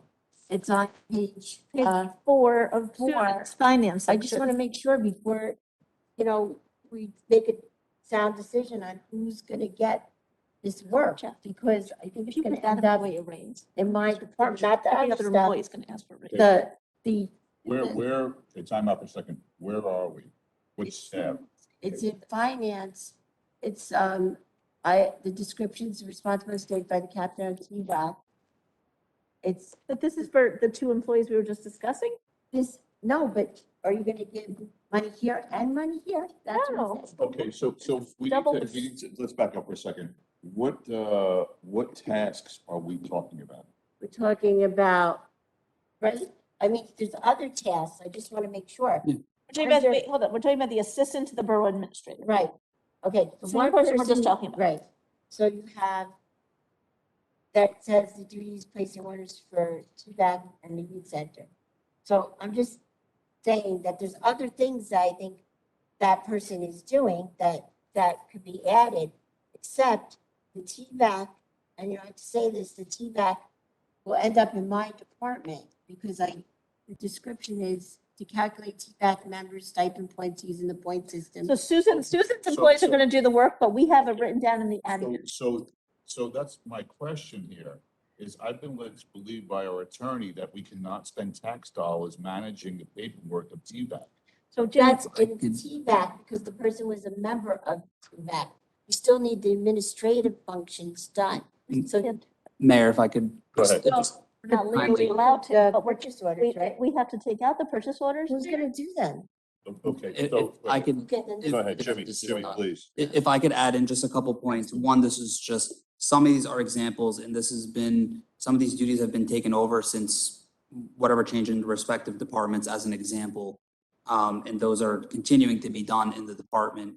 And placing orders and requisitions is not what's being an overlap. And while I understand there could be some overlap, but this is not LoSAP. This is simply requisitions for day-to-day operations of repair of, Legal question. you know, placing orders for whatever materials, repairs to whatever vehicle.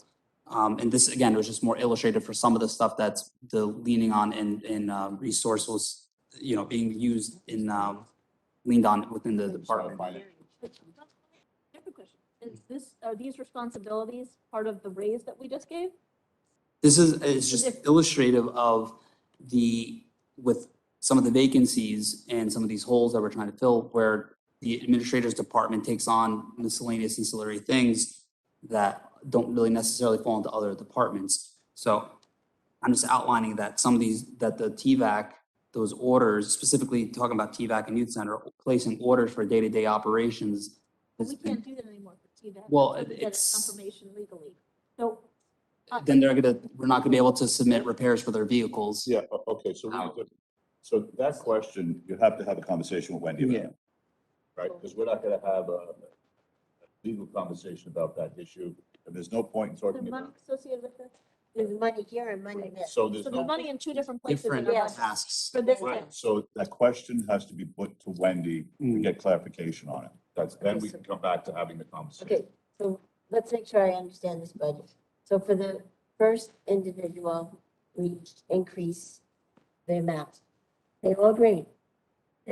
That's what happened. Then the second part, we have to wait because we have to determine where these duties are going to go Correct, for both sections. correct. Okay, I think that's the right thing. I mean, again, I don't think some of them are overlapping, but again, this is more illustrative, just listing some examples. LoSAP is not in here. I'm still not understanding, like, That's understood. Yes, so take to Wendy. so again, the raise is not connected though to these additional tasks that we're having them do. You just jumped topics. What are you No, I talking didn't. about?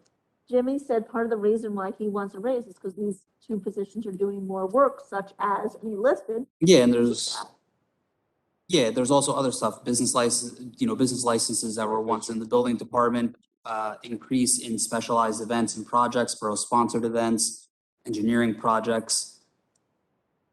That was just one example. We're just picking one example out of several that were listed. We're doing more. Jimmy, where in your budget did you counter the raises? Where did you take off money so that we can pay for those raises? I mean, it's the lowest it's been since minus 2019 and 2020. It's been the lowest since 2017. It's still lower than 2017 and 2018. And there's- That's we're replacing somebody. Yeah, but the decrease, yes, that's true, but the decrease is still significant and it's still a significant decrease. Comparable salaries to other similar boroughs? Yeah, and, Do you know what they are? no, I've not done a salary survey, but just, Can we put into, can we buy a salary survey from the League of Municipalities? I mean, they've got a salary survey. Yeah. Yeah, I mean, it's, I think about $100 or $90 or something like that. It's worth it. We're on the low side, to be honest. Can we? Okay, what's the next, Wait, next I want topic? to talk about the litigation budget and Yeah, Jimmy's. I just want to have clarification. Are we moving forward with one increase or both? Vote. Okay. Sorry, Because Jimmy's saying it's not tied to those functions. Even though he listed them as tied to the functions. There's, The narrative for the raise is, right, but they're tied to multiple different functions. We can't, for a 3,000, a 15, what is it, a $3,000 raise? yes. And it is 8 different functions. We can't come up with, this one's worth 350, this one's worth $475. It's frankly a waste of all of your time, right? He's got to manage that process. so can I go then to the litigation? Yeah. Budget? 12. We don't have either attorney here. I'd like a landscape to make sure that we are not underestimating either of these, given that we've never had a higher labor budget. We went up in legal services last year. Yeah, well, we didn't, we're not. That's the problem. So does anyone want to change any of these, or are we? Well, this is the recommendation. I think I truthfully, I hate to say it, but I think we're low on Labor Council, legal services, and litigation. Jeff's hand is up. You can call on yourself. Page 12. Yeah, so Sorry, Jeff. it's okay. So I think the problem isn't how much, whether we need to budget more. I think the challenge for us, we got a new labor council with the thought that we were going to rely on them less. We added HR, which has done wonderful function, but with the idea that we were going to rely on labor council less.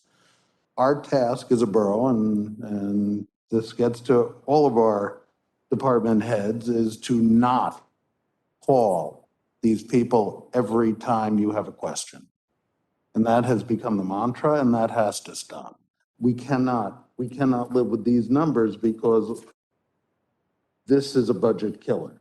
The one thing we can control, we cannot control litigation costs because generally that's outside our purview. But we certainly can control how much we go to our labor council and our legal council. And there is just no reason whatsoever to go to them that often. And that includes not just borough employees, but members of this council. We cannot. Every time you have a question and you send an email, send a text, call, that's billable hours that are adding up. And that has got to stop. We need some self-restraint. We need some agreement. What issues are going to go to attorneys? And it really should go through our borough administrator, ultimately. And that's for all departments. And I know that, for example, our HR has been learning public law, which is very different than the private sector, but the time has come now to start relying on Research. each other and research and not these dollar amounts. And that's what I want to say. That's it. Things, Jimmy, would be helpful to have standing.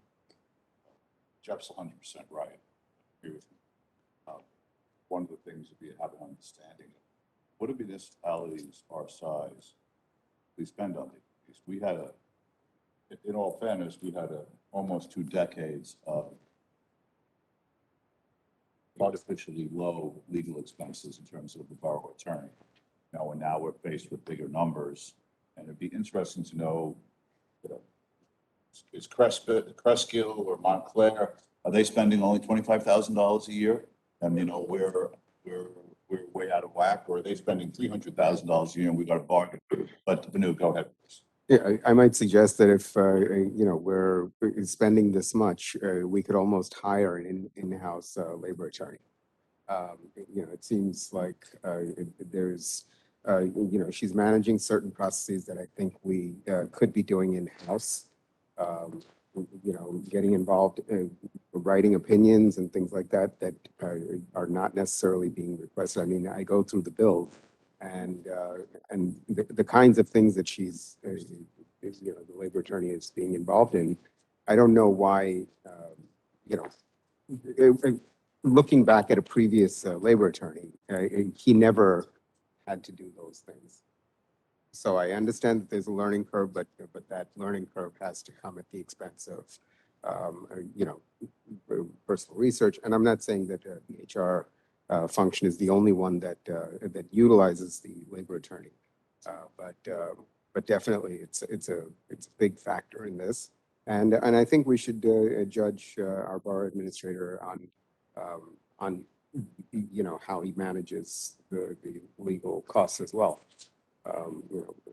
It should be. I agree with Councilman Grossman that we all have to stop. We have to kind of realize that these are not people that are necessarily our friends. They're people that are buying. We're buying their time. I mean, I'm just going to say something, Julie, that, there's a lot of balls in the air constantly. And, what we should do a survey of other towns to understand what other people are paying. When you start to look, we're a $31 million a year operation. I'm not sure that, $200,000 or $250,000 legal fees are really that extraordinary, but we'll have to do some homework on that. Julie, go ahead. Yeah, that's a good point, Mr. I just wanted to say that, in light of another discussion, I just wonder if this impacts this. Weren't we attempting to restructure, like, how we were going to pay this, like, litigator? And like, I know that we have a payment structure with our town attorney, but we were looking at with, our employee, other one, the Labor Council.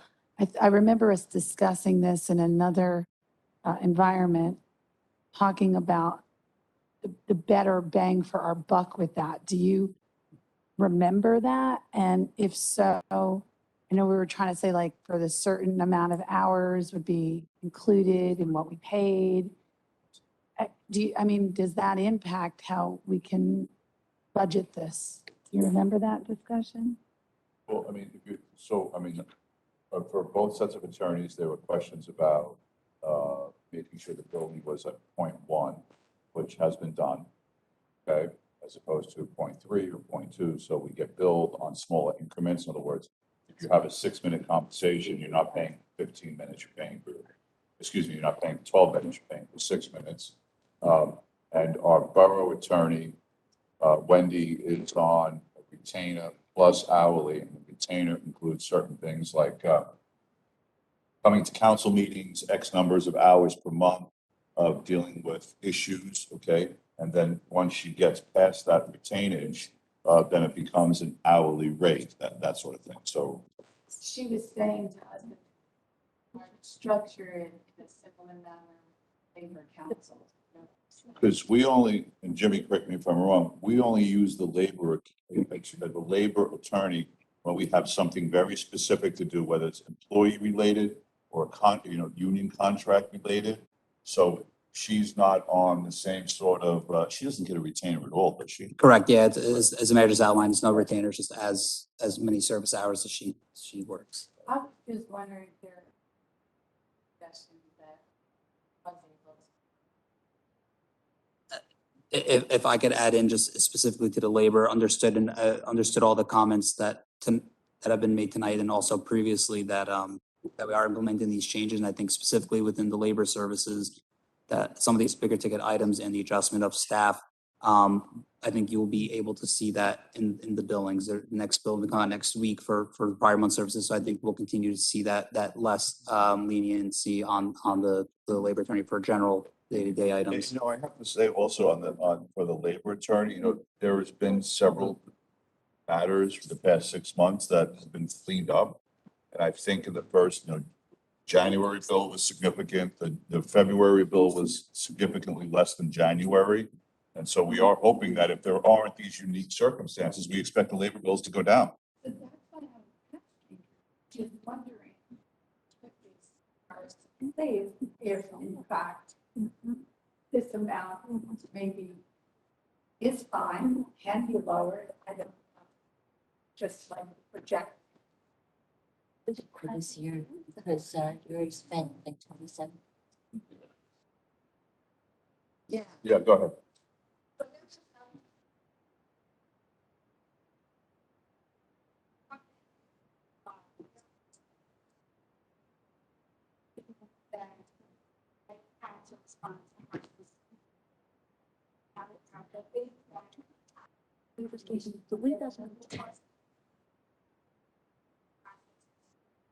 Well, percent raise. Comes to HR, I do not reach out to labor council for HR issues that are not above me. FMLA questions, research, wage, and hour laws, I have never once reached out to labor attorney for that. Those line items that is on the bill currently over the last 3 months did not come from my department. When an answer is given, if you don't like that answer and you're trying to get two separate answers, you're gonna have to at some point accept, this is the answer. Labor attorney is giving you the same answer that I gave you. So those situations also create billing. In terms of, the fee, I actually did do a research to see where we fall in terms of whether it's 25,000 or 50,000, and the average I found was $50,000. Our cost is currently so high due to so many ongoing issues that unfortunately that I walked in on, and then we had different things going on with the employee manual. Those things have moved forward. The only thing that I currently left are contract negotiations that I'm working on. And even Jimmy, when I had these discussions, when I want to reach out to Ruby, I always say, hey, well, run that past me before you reach out to Ruby, because even though she's an attorney, there are things that I know in HR that I'm sure that I can answer before you go to Ruby. And Jimmy, you and I have been doing this together for the last few months. So I just want to make sure that's clear. And when you see the billing going forward, you'll definitely see the difference in the bills from even now.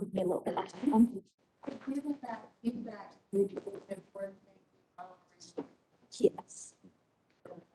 I don't think so, because you had 18,000 the first month, like, what was the second month, 9? 9, yeah, a Nine, little so over you had 9,000. 7, and you're only to January, February.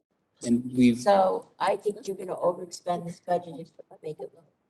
and if I could add into to what Susan just said, we still have, the attorney has defended one of 3 arbitrations. There's still a little bit left of labor service and labor hours for the first one, but there's still 2 more, plus 3 contract negotiations. Are these 3 arbitrations from way back? From Yeah. August to July? Yeah, and and that's just a matter of scheduling with the arbitrator through the state and scheduling, nailing down schedules between two everyone's parties, attorneys and the arbitrator themselves. So there's no other reason than that. That's why those take time. No, I mean, it's something serious, and I know all the comments, and it is something serious that I've internally been very hard on recently, and that will reflect more and Okay, more. so we good with administration now? We're gonna move on to human resources. 7:30. What question? Go ahead. Senior services, the bus drivers, these are CDLB drivers, minimum? And we, One is, and then so one is, we're waiting on the county grant, hopefully to get a standard minivan, so that a CDL license would not be required, but one is and one is not, and thankfully we've been, through the county, been borrowing one of their standard minivans to use. what's the status on that grant? Because I get asked that a lot. Yeah, if I could just respond, yeah, unfortunately, we haven't, there hasn't been a response, on that. We're still awaiting a response. Yeah, the engineering fees, what does this consist of, the 36? page 27. I mean, because we're seeing, 50,000 for X and 20,000 for. Yeah, just general day-to-day stuff, nothing out. Okay, just general day-to-day items, not necessarily construction oversight, bid specifications, special projects, things like that, just general kind of calling, going out to calls, fielding our calls and coming to meetings, just more general day-to-day items. So it's still 37,000 last year for.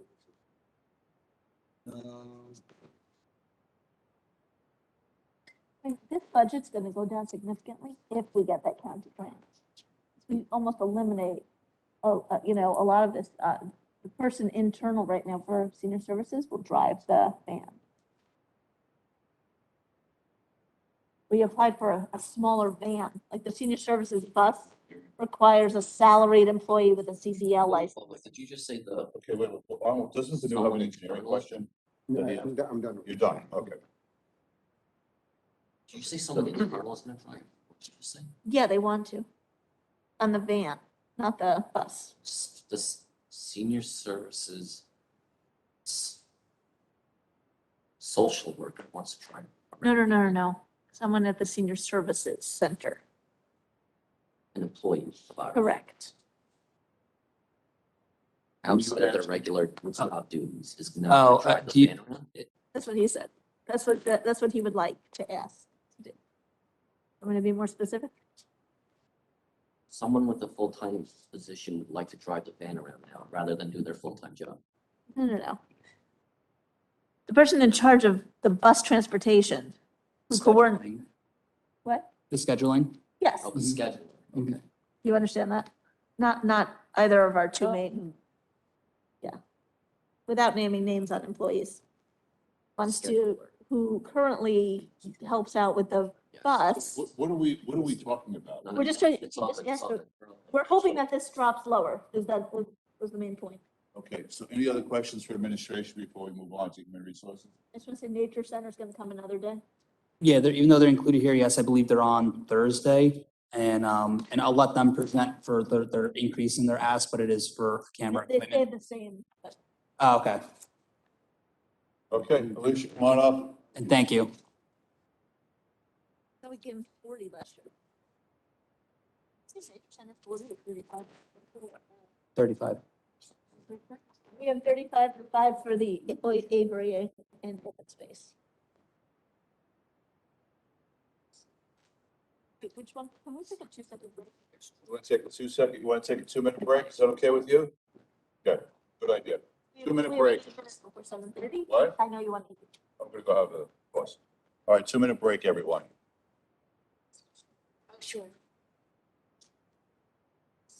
Take out. So I don't know if it's that, but she hasn't. Jimmy and Susan.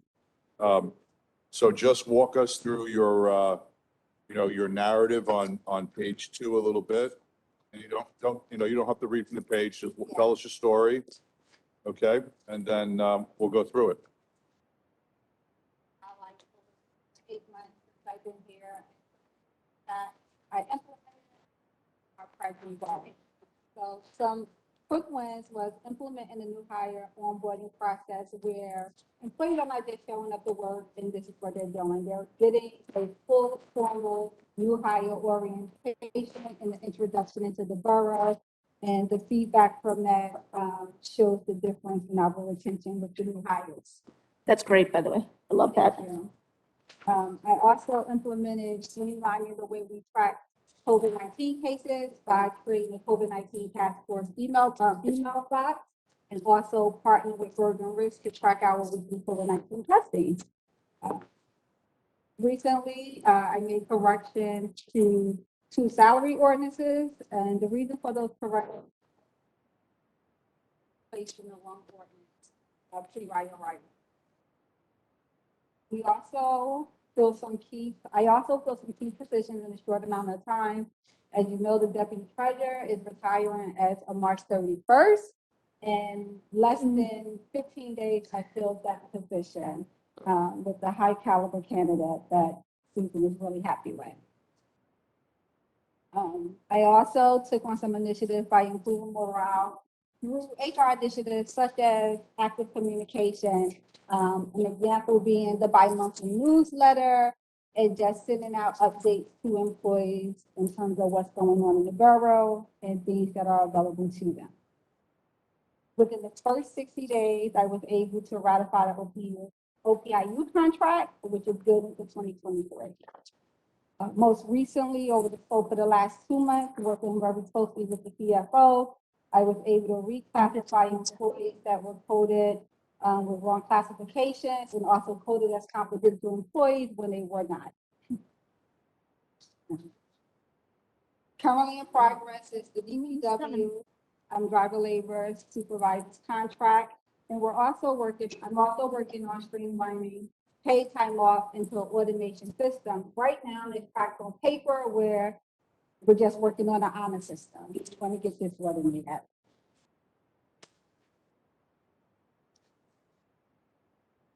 In my capital budget, I am requesting a new computer.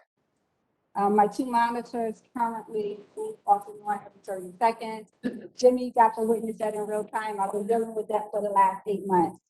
Do you want a desktop or a laptop? I 'Cause have a desktop and they switched, IT came after several weeks, they switched it out, they gave me a temporary, it's still the same process. It's like literally every 30 seconds. I think, Omar, you got to see it in real time. do you, It doesn't work. would you prefer a laptop? I would prefer a laptop as long as I have 2 monitors. As long as you have what? 2 monitors. I'm Okay. always at a laptop, so this Yeah. is different. Right. But yes, I would definitely prefer a laptop. Employee engagement is tantamount to performance and activity at the borough. So my goal is to create a culture for employees that they can do the work and enjoy being here at the same time. So therefore, I am asking for a reward in my, an increase in my reward budget, which is currently $2,500. I'm asking that we increase to $2,000. You'll see some of the initiatives that we've done so far, such as the retirement parties, the holiday parties. I have already exhausted the $2,500 budget. So I kindly respectfully ask that the budget be increased by $2,000. So Susan wants to make a comment Okay. first. So Alicia, you probably don't know this, but the JIP money can be used towards, So it doesn't work. It doesn't cover it. So if you think back and look at the receipt from 2021, that we get $2,500. Then you have things that's going on. We want to be able to do activities for the employees throughout the year. $2,500 is not going to cover it. Buying gifts for the employment, for retirement, that come out of my budget. Then we reimburse Jimmy, we just take more money out of my budget. So what? Wait, I just want to ask you, are you saying you want 2,500 plus another 2,500? Because what I'm saying is there's 2,500 plus, there's a JIP grant. it's at the end of the year. Well, there's some accounting with it, it's unappropriated because we receive it during the year, then we bring it in to the next year's budget. So there will be a revenue line in revenue and offset by a matching grant where you could charge any of these rewards to in the budget. It's Right, another just spot. so that I'm clear, like, one of the big things that, just based off, again, feedback from our department heads and employees and doing the employee picnic, where would that come from if it's not already here? So what you would do is you would first you could charge it right to the JIF grant line. And then Just grant line. it's in another section in the budget under grants. So you'd have to let me know the amount and I would tell you where to charge it. But I could tell you the line too. Okay, thank you. Revenue then, Lauren. Yeah, I may have zoned out when you were talking about it, but the COVID testing, the 30,000. Oh, okay. All right. Then I'll wait till you get to it. You want to wait for her? Go ahead. No, I'll wait till she gets to it. This isn't to be callous, but I've worked in many an office. And when we do birthday parties, we do employee potlucks, we did retirement parties, we all kind of chip in $10. Like everyone needs a birthday cake, give a couple bucks. Yes, what I don't really want is to up our taxpayers paying for our employee picnics and things like that. I just think that at some level, we have to recognize that this isn't corporate money, this is taxpayer money. And I just want to be really careful here about getting into a trend within the office.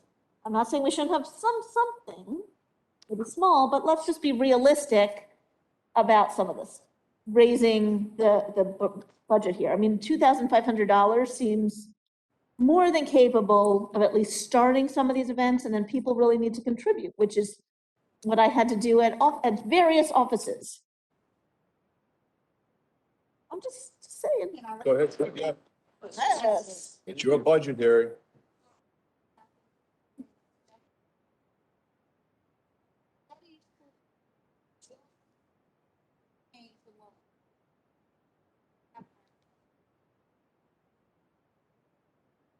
Complaints over the last 8 months.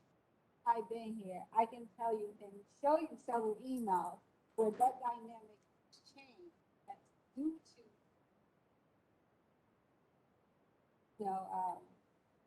departments are good at hosting some of these things, stuff and paying out of their pocket. But I think we would be doing a disservice to the employees if some of these big ticketed items that we can't pick up to give back to the employees as well as, be mindful of the residents. That's what I'm saying. We have $2,500 here. And right now I'm in the negative. But again, I'm not planning these huge blow up parties within the borough. I just don't think that that's I just think we have to be careful given that it's taxpayer money. I would keep the budget as is. I wouldn't raise that. That's my take on it. Comments from other council members? I wouldn't either. I mean, I think the 2,500 is reasonable. Is what? Is reasonable. Julie, Dan, Jeff? I would say that it's probably reasonable. I know what our school spends on different events for morale for the teachers, and it's really not more than that. We have pretty good sized staff. And there are a lot of different freebies that are available out there, especially discount tickets to things, which I'm sure we're offering, fun benefits, that kind of stuff. Library is. Yeah. Yeah, and so that's always a good program. Sure, we can find some discretionary things if we, as the governing body, want to do something to acknowledge employees. We could add, but you also said that there's money from the Jeff, right? This money from the JEF, there are, just so that everybody knows, yeah, it is taxpayer money, but there are some municipalities that do events and they incorporate it in their budget. So, I mean, for $2,500, that's 5 events at $500. $500 actually gives you a pretty decent amount of either decorations, food, event, something. That's not a small amount to hold something. I just think, if you want to make 2 big events, it's $1,000 each, plus another one at 500, that's 3 major events. I'm not saying don't boost the employee morale. That's a great initiative to have. But I just think the 2,500 in the budget should just stay as is. All right, so it sounds like the council wants to say, keep it at 2,500. If there's some extraordinary situation going on, well, Susan. But Bring up COVID. before we bring up COVID, I was gonna say, but there is one place I would raise in the budget. I would like to have our HR director have additional education and training. If this is gonna be our HR director, to reduce the litigation costs. I think maybe that's an area I would spend more money on here. How much is the training budget, the education budget right now? 750 is recommended. I don't know what that gets you. 1 class, 2 classes. Well, I did some. Would you like to take more classes? But again, like The litigation costs. we want you to take these classes. Oh, where did you take the litigation? I took the litigation course. That one did come from faith communication. Working in local government. But where did you Municipality. sign up for those? I did it on my own. Yeah, but those type of things, you could charge a line item and register 'Cause it's a look directly related to your job. And then we So pay you for didn't those. have to pay for that. And the League of Municipality has significant amount of classes, some of which are free, on topics that might have overlap with those. So that's where Jimmy comes in. I actually said to up an education and training budget here is the discussion. Because we want you to be able to take all those as the HR director, reduce the amount we have to rely on outside counsel, and have our employees rely more on you for workplace Okay, issues. so, Alicia, why don't you have a conversation offline with Jimmy?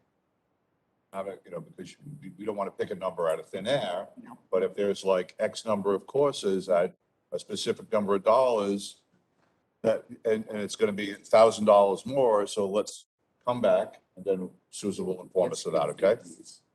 You can take CEUs. No, What about SHRM recertification? I do it on my own. But do you pay for that? So, I don't know, I'm just a different type of person, I need. to- But so SHRM recertification, yeah, I'm with her though. You're SHRM I'm certified. saying, anyway, you should talk to Jimmy about everything you're taking and what you're paying for and see what's offered on our end, and it could be some stuff for free too. Just a question on what she said. You're SHRM certified. But there's no recertification, or once you get it, that's it? There is Oh, recertification for CERN. Yes.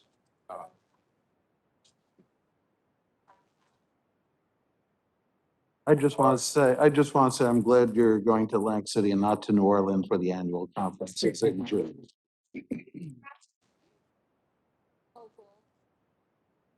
All right, any other questions for Alicia? You have The one more thing? COVID. Go ahead. Currently, we are paying for testing, which is $1,700 per month, totaling roughly about a little over $20,000 a year. I have a line item for $30,000. What I am recommending is that due to a few things, one, the government free COVID testing, to be correct about, you get 4 free COVID tests. Your local pharmacy, if you are, if you have benefits through the borough, pay for COVID, for you to be reimbursed. You can go to the pharmacy now and be reimbursed. Now, I know Jimmy looking at me because, some employees may not want to take the step to go fill out a piece of paper to get reimbursed, but it got to be some accountability somewhere. I would totally agree with you. But with the process, I tested it out myself. That's not an option, to have the employees pay for the weekly testing. Another option, due to our high vaccination rate, we can go away with the weekly testing. You have not, the borough has not had any COVID-19 outbreaks since it's with the. So I was very proud of that, and part of that was due to the in the end of last year. So, that's another option if you want to take some of the burden off the employees.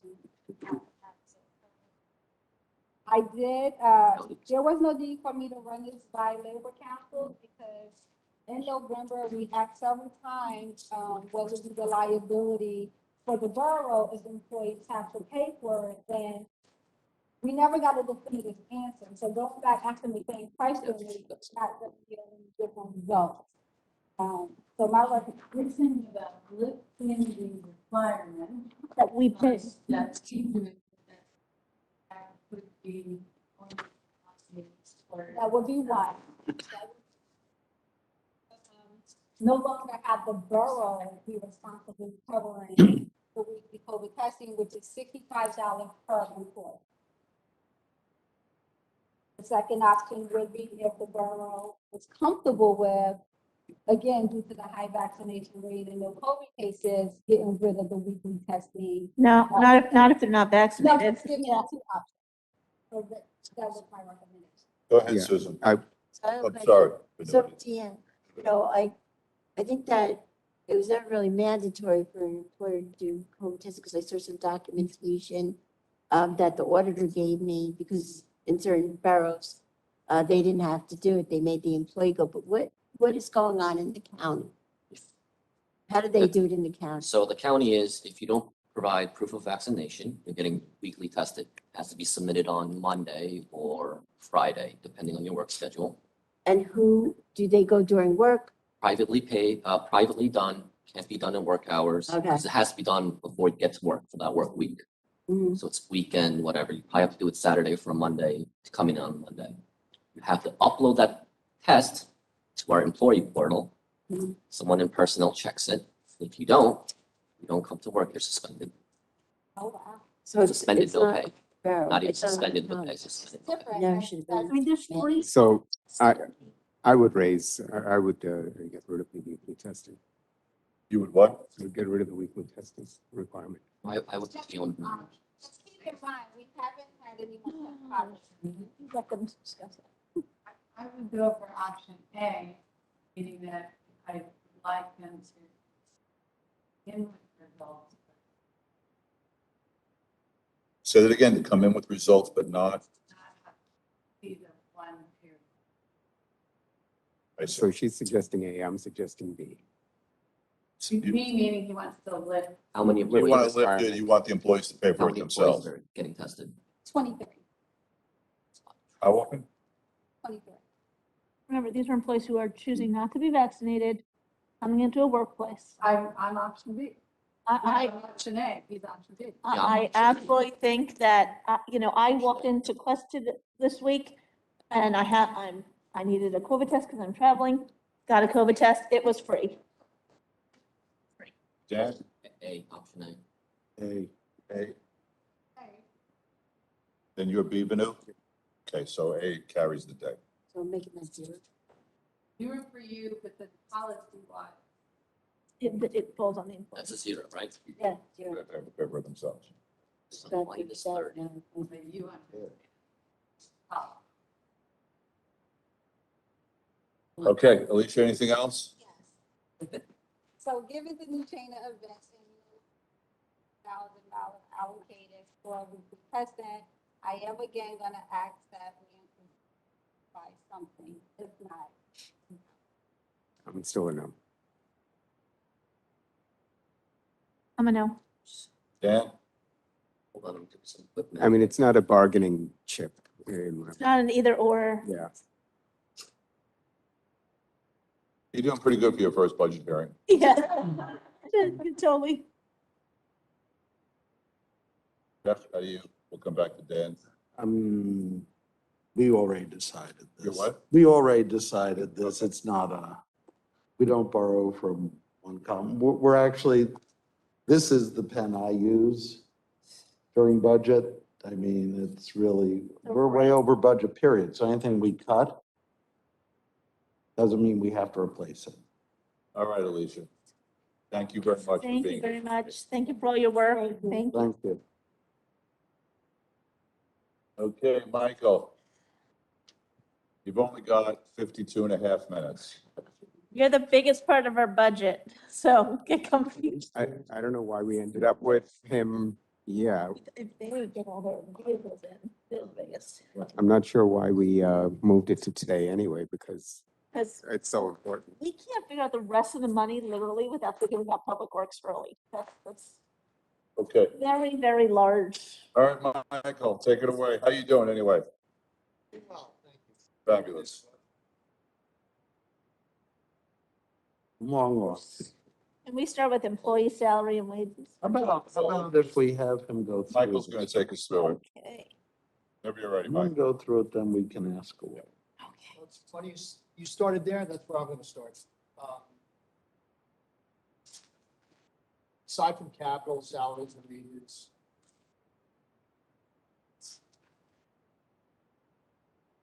Discussions, got 5 key drivers.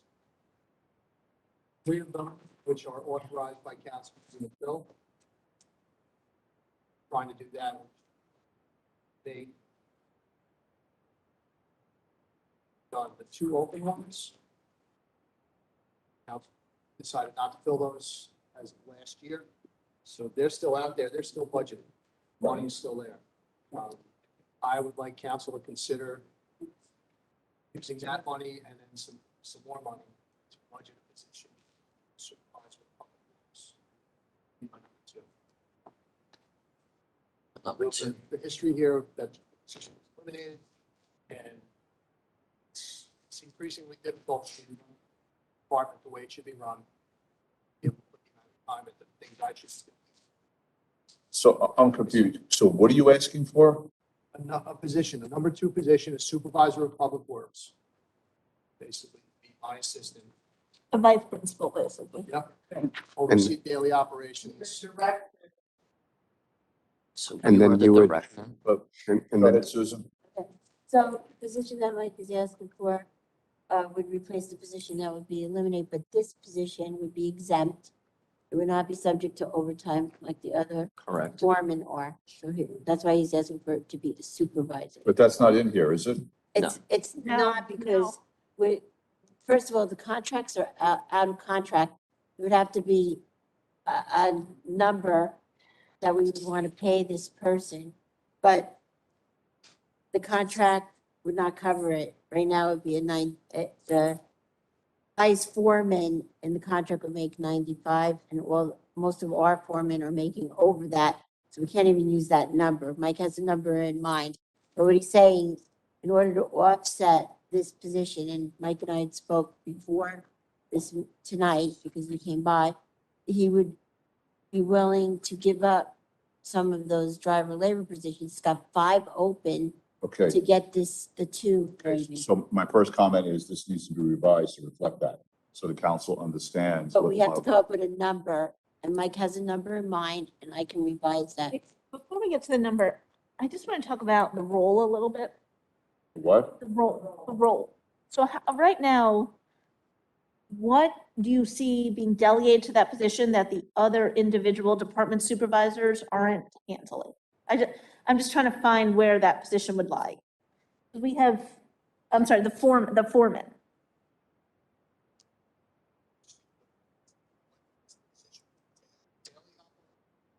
Day-to-day.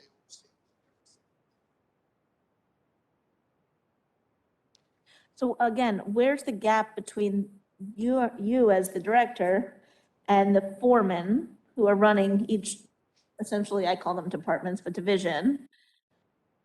So they, They're working for right. tree guys doing tree work, See it? road guys doing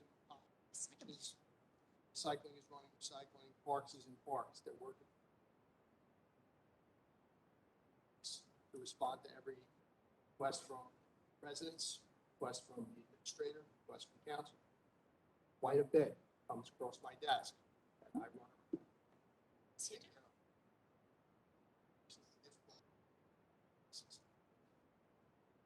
Or season is perfect opportunity for me to say it. That I spent a lot of time here, a lot. It's hard. It's taking its toll. So. yeah, Jeff? so I'm generally in agreement. A couple of questions on, how many foremen are there right now? 6. It's 6, okay. And so the general foreman, the 6 would report to the general foreman? Correct. How many total employees, driver laborers are there? Currently, 21. So from the 21, you're proposing going down to 19? No. And what No, will, I have 21 currently. uh-huh, Your There's budget. 26 in the budget. 26, and then you would be Budget. I would say 24. about 2 of those. Okay, And I and, want to get back to 24, which is what council authorized me mhm. last time I came before you. And then the 24, of the 2, these would be a driver laborer 1s. That, so those are people making about 40. Not even. Yeah, so you're giving up about 76, 78,000. And what is what are you thinking of as the general foreman? 120. So we would still be I mean, will this make for a more efficient operation with reducing the two? Can we go to three? I still need some.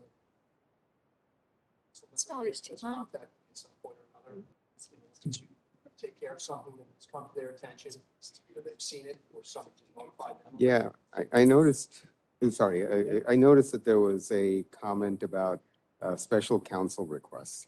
What kind of counsel requests are we talking about? Just soup to nuts, anything. I get emails every day. Mhm. The mayor, people reach out to me, the administrator, it's a general statement. Mhm. I get a lot of stuff across my desk Mhm. and things need to be taken care of, so. And that's, Wait a minute, sorry, Jeff. and those are things that But- can't be scheduled, meaning they have to be done immediately, that sort of thing, or It's all. right. Julie? Basic question, you said 120. I know that a lot of the discussion would be hiring people in.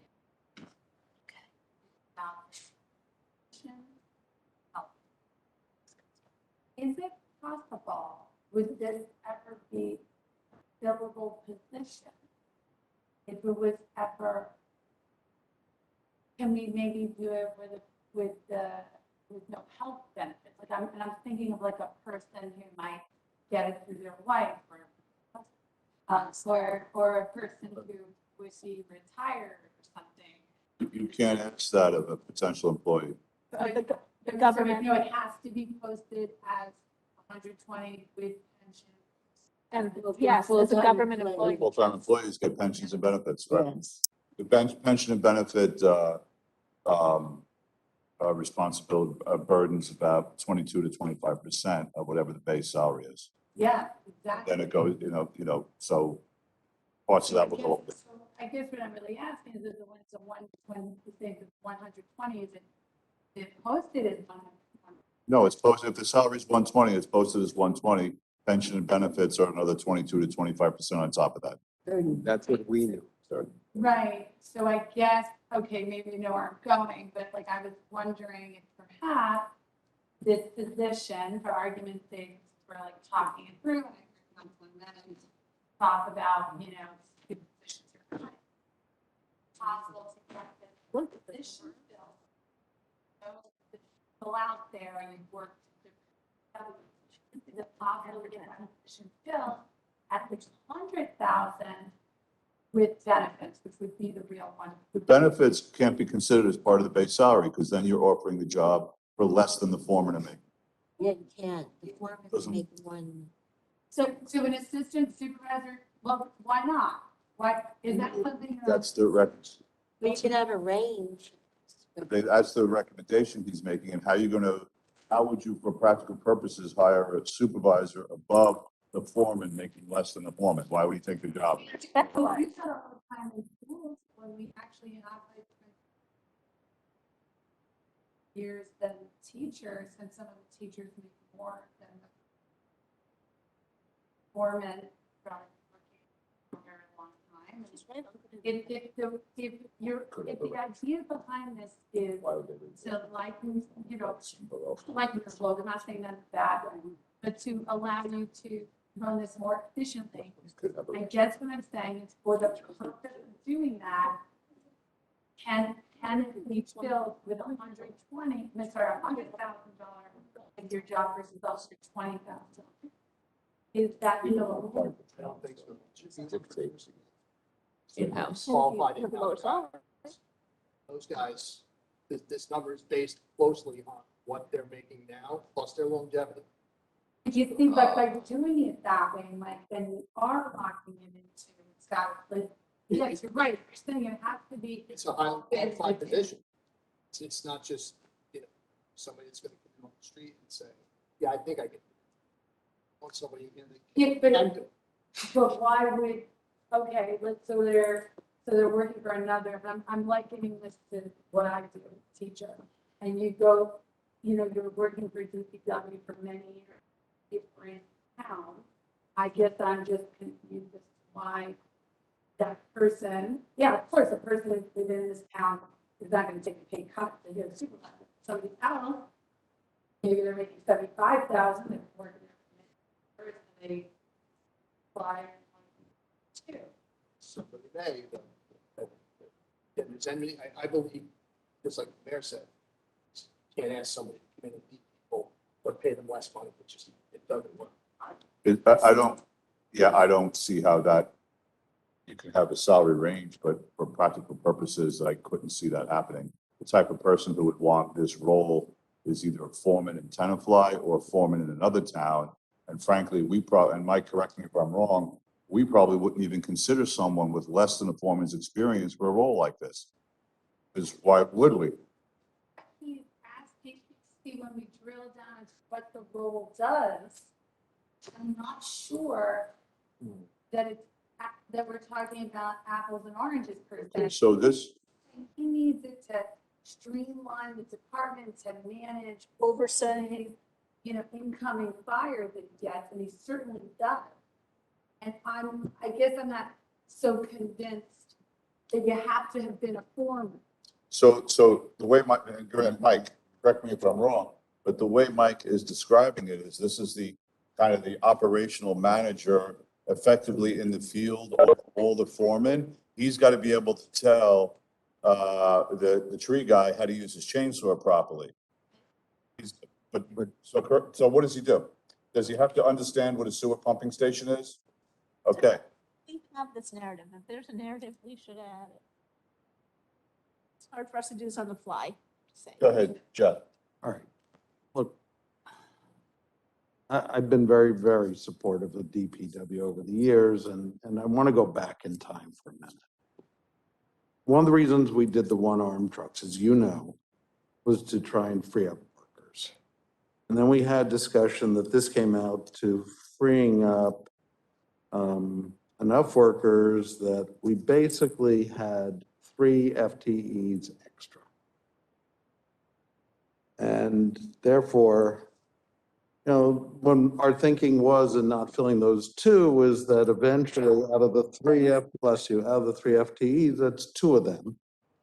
And now we're really converting them back into the workforce when the whole goal of this was to not fire anyone, but to have overtime elimination of positions. So to come back and say, well, there are these 2 positions, I think we need to start thinking, no, there aren't those 2 positions. The goal was to reduce the number of positions because we freed up a whole bunch of people. And we've given you the right to hire those people, not the right, but I mean, we've given you the green light to hire those people. But then to say that the 2 that we're trying to kind of work out of the system and save those salaries, that you want to now combine them, and it actually will end up costing even more.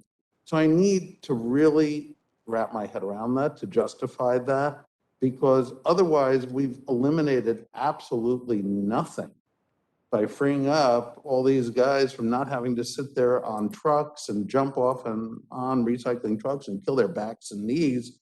We're trying to help, but the trade-off was long-term reduction and attrition.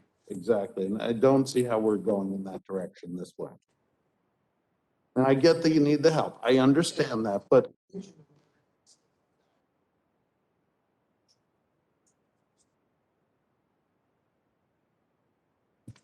Formerly called general. no, I know. I'm well aware. Like, Well aware. that individual that was, not General foreman. former employee, he used to run and do every job and made a lot of overtime. So he was constantly workaholic. But I want to add something else because I'm very, I like a fiscally sound budget, but in this situation, there's 2 things that Mike hasn't encountered since he's been here that I noticed. One is that he's being asked to do a lot of extra jobs. One example is when we were going to order the stone for the pool, it was supposed to be installation and delivery, and that's what we put in the capital budget. There, his guys had to do the installation. We pay for installation? It wasn't available under how we did it, so we got to deliberate and they had to do it. There's other tasks that he's been tasked with in his department the other thing is that you have to keep in mind that the capital plan has doubled since in the last couple of years. With that comes extra work for many departments. It's just not, double the size of the projects means a lot more work involved in ensuring that the quotes are done, the resolutions are done, the products are delivered, the documentation required is received, and it goes on and on and on. And I think Mike really needs to be able to run the operations on a very high level. And he's not able to do that if he's in a truck snow plowing and running around and picking up twigs and doing all that other stuff. So. But I shouldn't just- there already be a mechanism? Wait, I for- just want to make one particular comment before you go. So in terms of, if you look at the labor budget in terms of total salaries is literally for 2021, 22, exactly flat for 3 years, even though we're paying 2% salary increase. Salaries here, but you have to go. Okay, so if I go by the recycling salaries, the budget is actually down significantly, 2020. So, Oh, it's up. It's 452. right, and 2020 was 593. So that's a significant drop, right? So Same if thing. we're looking at with the cost of running the DPW, I think in it the builds. face of every year we have increased labor costs, total labor budget is actually down every year. Mayor, Go ahead, sorry. to Susan's point, though, isn't there already, or shouldn't there be a mechanism for delegation? I mean, it seems like What? it's a mechanism for delegation where if things are coming in, there should be the ability to delegate it instead of taking it on yourself. As a manager would be entitled to do. Sure, to And where is the problem in the delegation? Why is that a problem? again, the foremen are working for Mhm. Sometimes they can't just drop what they. We had a bus stuck on Engle Street last week. Well, 3 foremen before I got one that was available to go and deal with the police. But I mean, yeah, you have the occasional emergencies, but most of it is stuff that can be scheduled. I don't know how a general foreman would change that equation. General foreman is the guy that drops everything, goes and takes care of it. Spot. For him needs, he grabs, he chooses, he does that. I don't always have the ability to be out there and do that. This gentleman does. He runs the operation. But I mean, so I'm looking at it, I'm saying, theoretically, you were doing that. But instead of picking the people and all of that, you were doing it yourself in a lot of cases. And, not to tie up your time, you should be out there, doing more of the strategic thinking and, the stuff like that. And not getting tied down in the operational.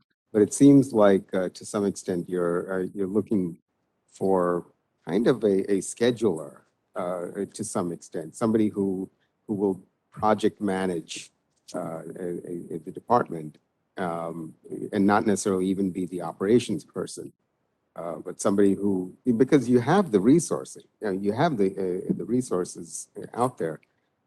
I think, So the 6 general foremen are not resources that you No, can delegate management to. no, I'm not saying that. I'm saying, but you have a 32 or a 30 member, DPW, or 27.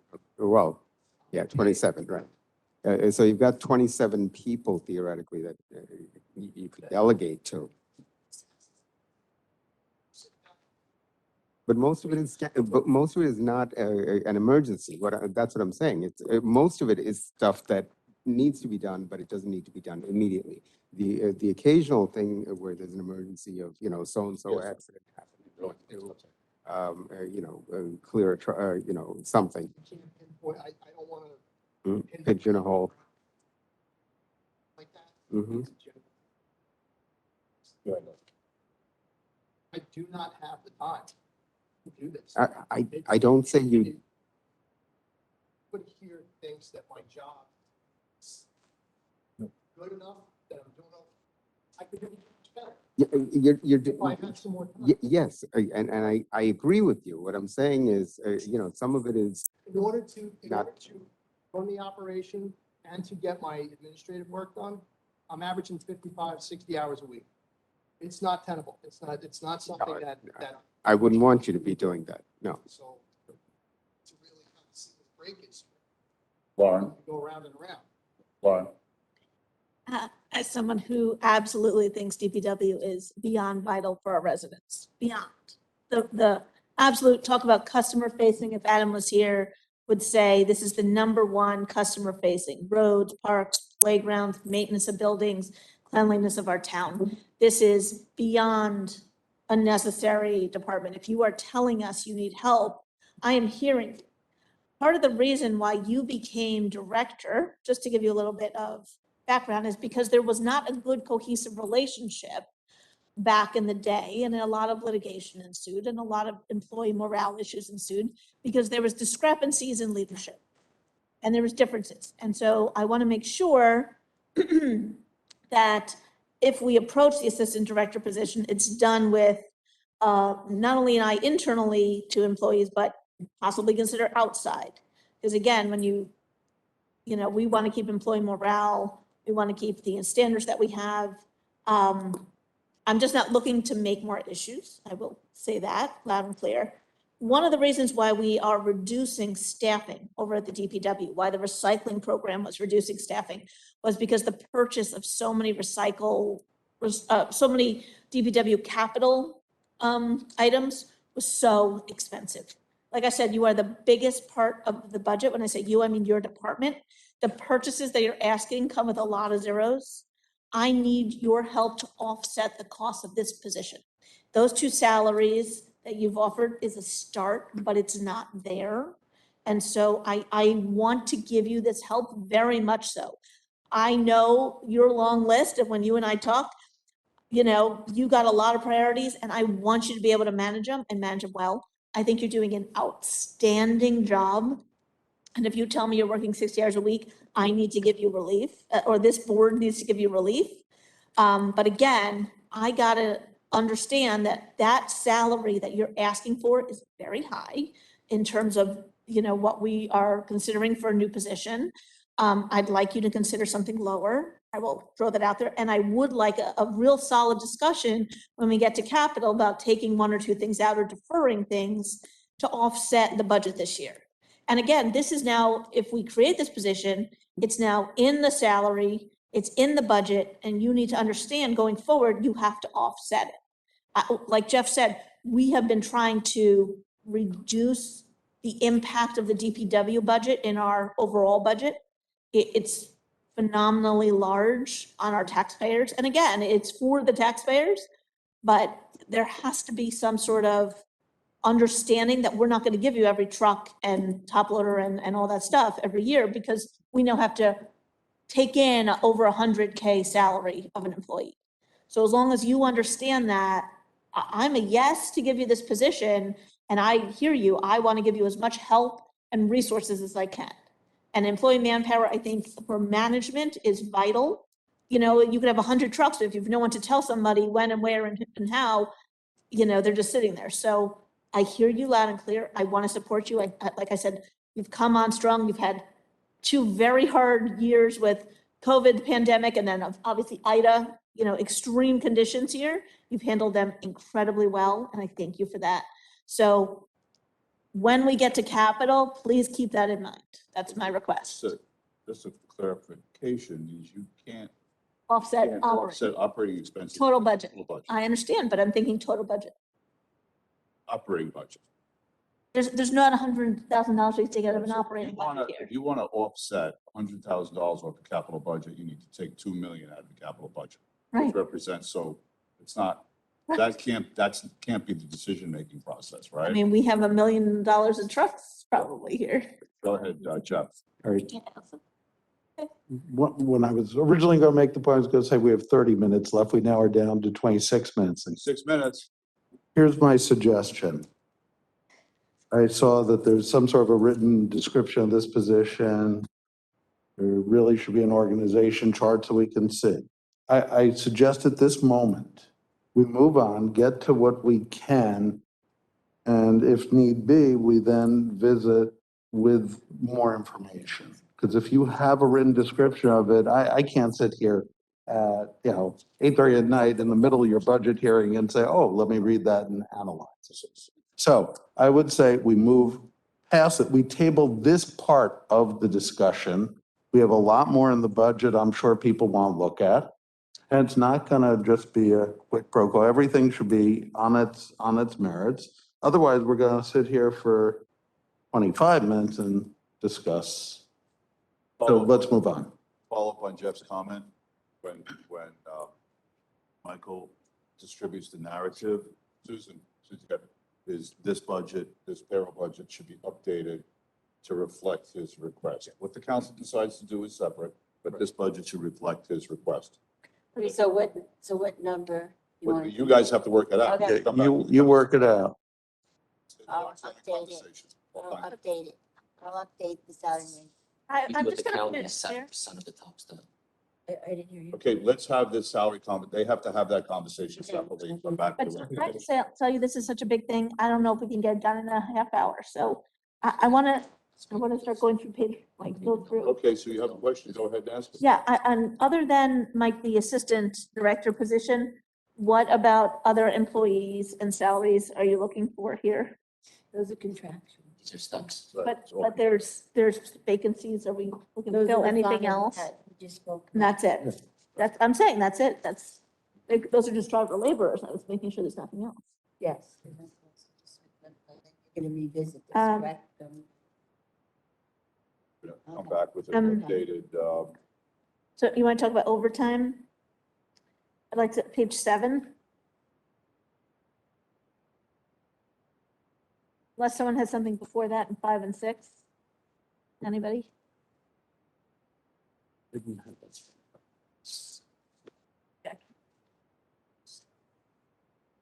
So the overtime budget we spent last year was over 140.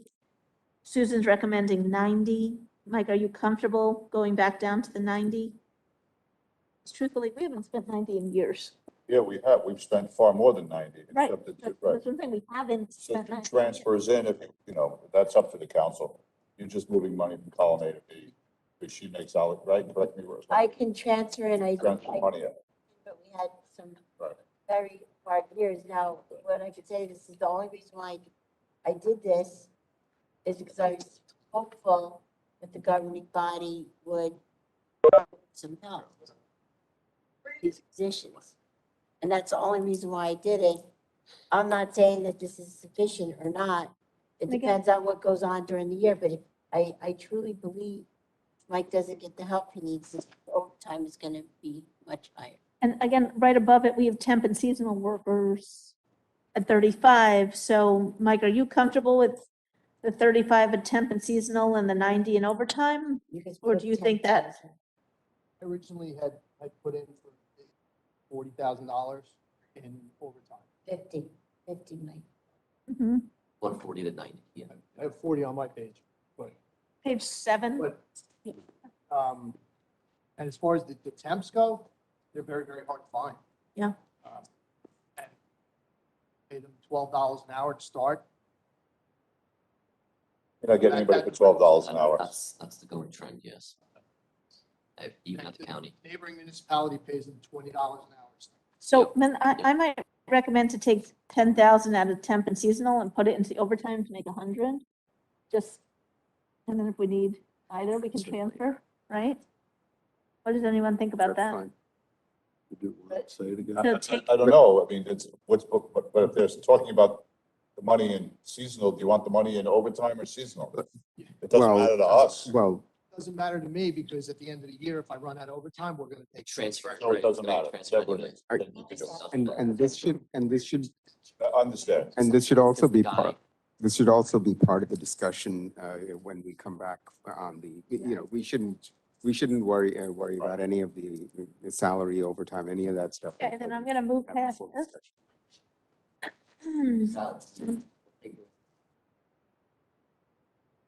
Anybody else have a question? Want to go to Richard Street Pumping Station on page 12?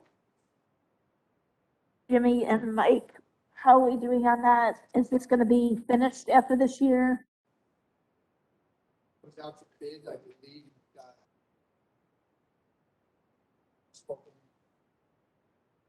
Last I heard, he was supposed to go out to bid. Yeah, we're waiting on the engineer to give us authorization to go out the bid, well, to provide and ask for authorization to go out the bid. So, yeah, This is being paid for out of this year's capital budget, right? Last Right. year. We didn't use it last year, right? Yeah, it's still there. Okay. So- Okay. So the 25,000 increase that I put in there is because we're still running on rental. Till that rental, so we get a new one in, Okay. Mike, let's follow up with engineers tomorrow. I'm on 12. Then the Rose Garden. Can you speak to that? Yeah, go ahead. So there was a donation that was made a couple of years ago, and that money is depleted, so the garden still needs to be maintained. Mhm. So now we have to keep it in the operating, Okay. unless we But- get donations again. it's over 31,000. But it's 31,000 per year. I don't know if You're asking.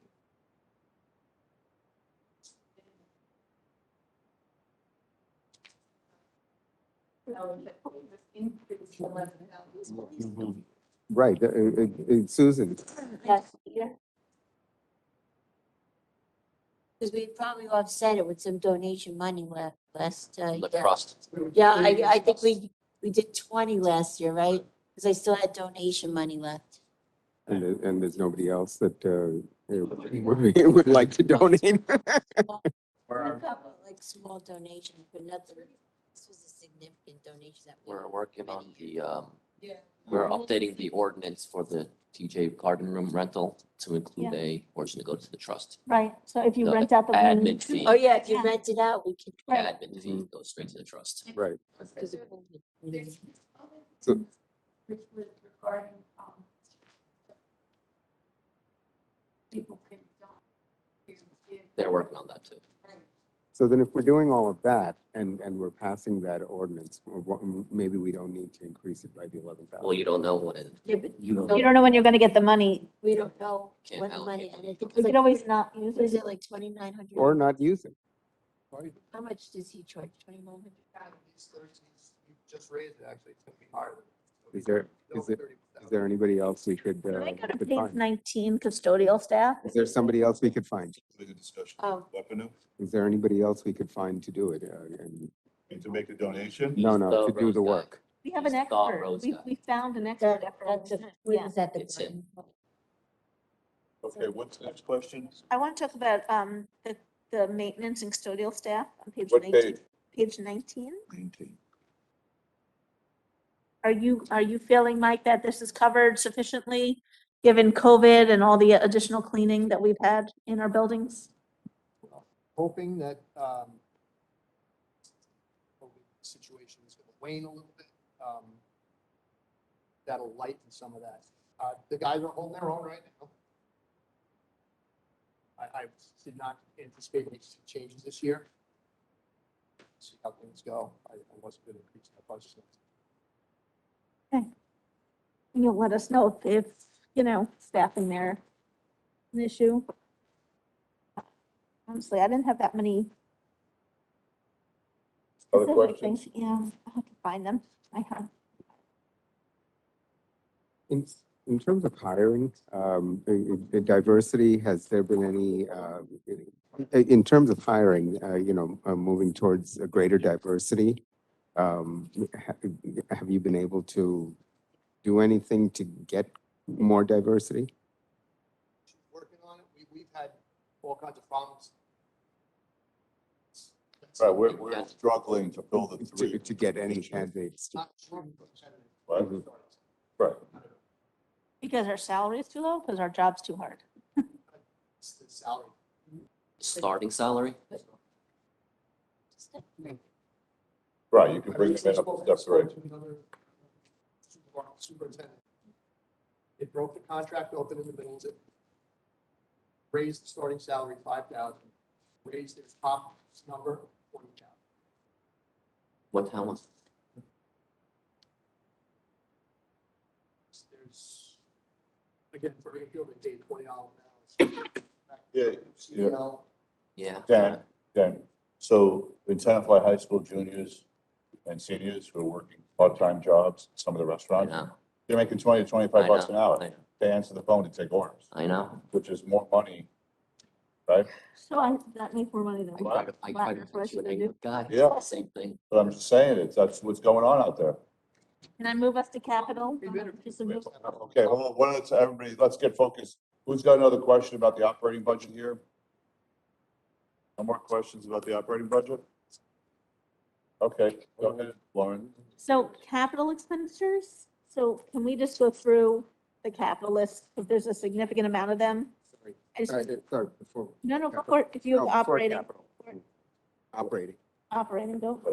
So, page 20, yeah, I mean, I know there was discussion about the cleaning and maintenance of buildings, but buildings and grounds, there's 50,000 on page 20 for, and, you know, we've been transferring out money from these accounts. This one, the COVID cleaning and maintenance and the other contractual items,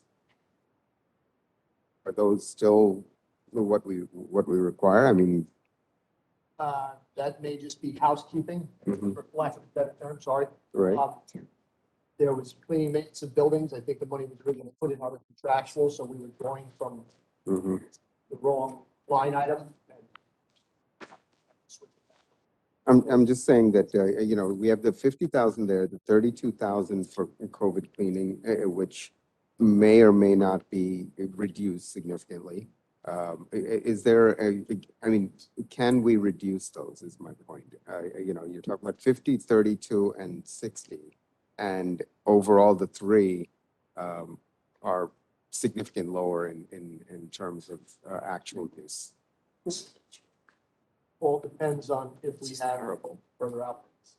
No, I'm- Well, I mean, you know, we don't, there's nothing at the moment that suggests that we will have the same kind of outbreaks that we've had. Well, I hope so. Again,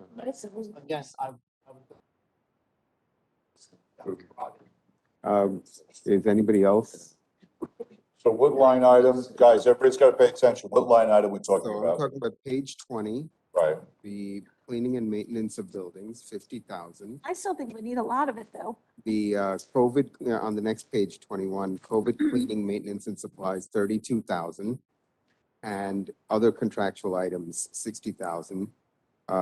You're looking at, for the first one, the 50,000, 33,000 during COVID time was 33,000, which is 17,000 below. Okay, so just to look at it in the order you mentioned, so on page 20, the cleaning and maintenance, so that has been the same budgeted item since 2017. It goes up and down. So what is that getting? What is that 50,000 going to? Is that outside services, Michael? Little bit of both. Like the senior center cleaning? No, that's separate. That's another. Serve pro, things like that, we have to pay them, comes out of that. That'll be a higher number. Lower numbers and we purchased a bunch of stuff in the last year. Cleaning supplies, PPE, things like that, just to make sure we had them on hand. That was a good portion of that. But if we move some of those things into the contractual, which is why the contractual went up, right? Wouldn't we be able to lower some of the others?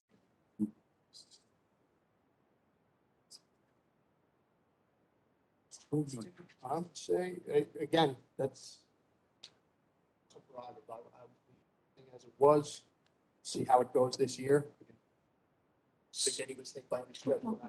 So for the COVID line, it's just from my experience at work, it's probably separated on different line items, so you can charge it to a grant or get it reimbursed later. Right, yeah. It probably is that way, just.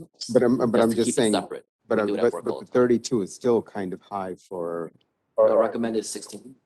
no, page 21, Okay, let's Susan interject for a second The about. top line, the 20. top, So Recommended 16. like oh, sorry, maybe yeah, the, sorry, the you're right. cleaning and maintenance buildings, we could take down 10,000. And then I think the COVID, I don't know. No, you're right, it was lowered, But if Yeah, the COVID is COVID not was over, 16,000. no, it was lowered to 16, that's, Yeah, 16 is good. but again, It's all COVID's not reimbursed. over, and the reason why we're keeping it under control is because we're doing all this cleaning, so let's not go I the would wrong put way. more of that just so it's more reimbursable. If it's What? qualifies for reimbursement, just keep spending in that line.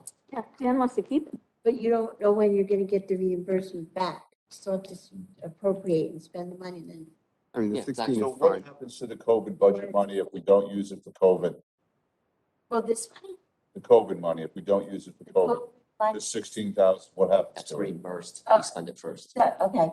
Yeah. Any money that gets reimbursed, building back up our storm trust. Because that's where the state allowed us to take all the money from. Gotcha. And in this budget though, if, let's say he doesn't use it, then 2 years from now, it'll lapse into surplus, whatever's not used. And so is our storm trust rebuilt? It's getting up there. I don't know the number offhand, but yeah, we've been putting, well, I think we put 80-something thousand back. We had used 130,000, I think. And we're still waiting on the reimbursement on No, we had the COVID one. still on Storm Trust.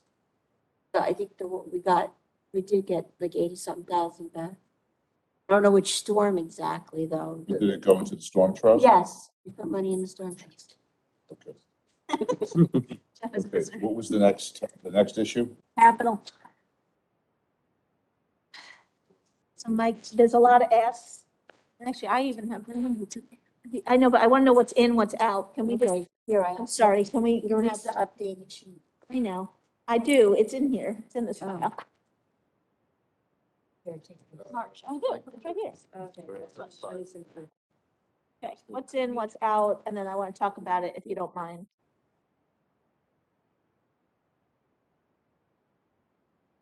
Want me to take this down or you guys want to work? Hold on, Susan's marking something up. But you can start. I'm sorry, go ahead. So what's the first thing that you want in? So start with my narrative, just let's start the recycling center. Boxes. Normal wear and tear, it's stuff that you have to do. My original ask was $60,000. Quotes for everything. It's right about where it came out. Spoke to Jimmy and Susan last week. Part of a give back or, you know, working together, to cut that number more than in half. In? So that's down to 28,000. What is it, 28,000?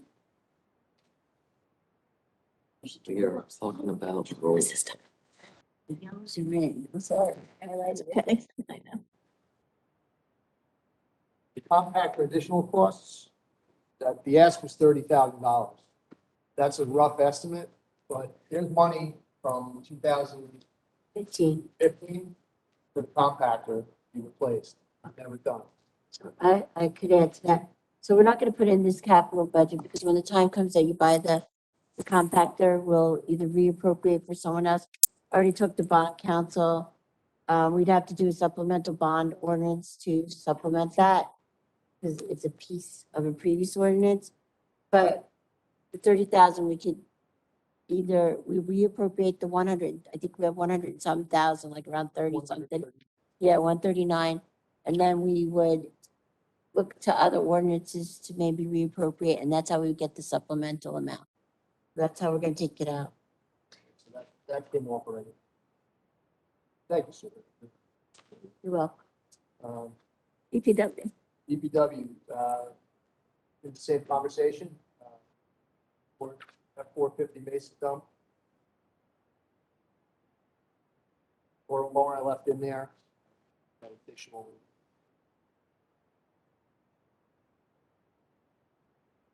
Needs there, for the parks department, some of our equipment's getting along, so.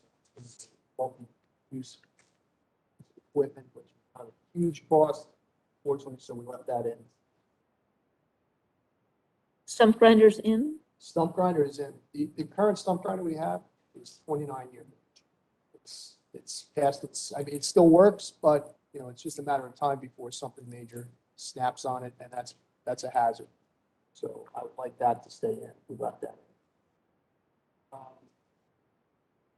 Top kick, number 6-8. Six. You guys, this should look familiar. This is gonna be the third time we're taking that. So, we're still limping along with it. It's coming out, you said? It's coming out. Okay. That was a big number, but again, that number has grown $30,000 to $40,000 since the original ask. Is there anything that would, and sorry, I didn't mean to interrupt you, but is there anything that would substitute that? It's because it's such an expensive item. Could, at the one hand, we could go with a straight dump body. Okay. The hook lip is multifaceted. We can spread her off. We can put a box on, we can storms, we need to pack stuff into. It's a more versatile piece of equipment. Check, cabin chassis is the same thing. It's gonna be $115,000, $120,000. Depends on the body that you put on it. The body that we're gonna put on it is, you know, $100,000 in itself. So that's an option we're looking at down the road, but then it becomes a one-trick pony. Only use it for snow, and that's it. It sits in the garage most of the time. We have 2 units like that already, so I prefer not to or use that. How many top kicks do we have in good order right now? That's the last hop kick to get rid of. Okay. That's the last one. But I ran some numbers. It was, you know, we were spending on average $2,000 a year on that. On maintenance? Yeah, 2,000 plus or minus just on parts that was having a harder time to get. I don't know. They both came with the Next was car got come out. the 88 GMC Packer. That truck is 34 years of age. And What's it used for? mainly we use it in the heat season. It involves leaves. I'm very, very fond of loaders and packer trucks to remove leaves. It's the fastest, most efficient way to go. You lose this truck, you're losing a quarter of your leaf moving capacity. And you prefer that over the leaf vacuum? The leaf vacs work to a point, but they are nowhere near as productive. Got it. But, no, go ahead, finish. Sorry. No, no. I was gonna say, if you can take one truck and put it back in the budget, which one would it be? Are those two? Of those, No. I would say the Packer, Just asking. simply because we're limping along 6-8, the old top pick. You're saying all the trucks I said, No, all the no, trucks. you can pick one truck, put back in, one. out of all of them, out of all of them. What? Where do you live? Not a question I would have asked. No, I'm just asking, you know, the We interest got- rates are at 3/4 of 1% for us. I understand that, but Buy it 5 years from now when it's at 3%. That Packer would be the best option. Okay, just asking a question. A new Packer like that would also be utilized for recycling. So, in its current state, I can't really use it for recycling. So, do we need additional recycling trucks? only when they want to break down. How are they That- do, are they, is that, No, there's growing pains with those. There's some problems with the units themselves, the truck and chassis portion, and some problems with the arms. We've been able to get it done, but from time to time, you have to put a 3-man crew out with a regular Packer truck with the tippers. Mhm. That's something I would put on that new truck, and we would utilize it for that. You bring up a good point. How far are we in the life of these arm trucks, the one-arm 2 trucks, that you're getting problems already?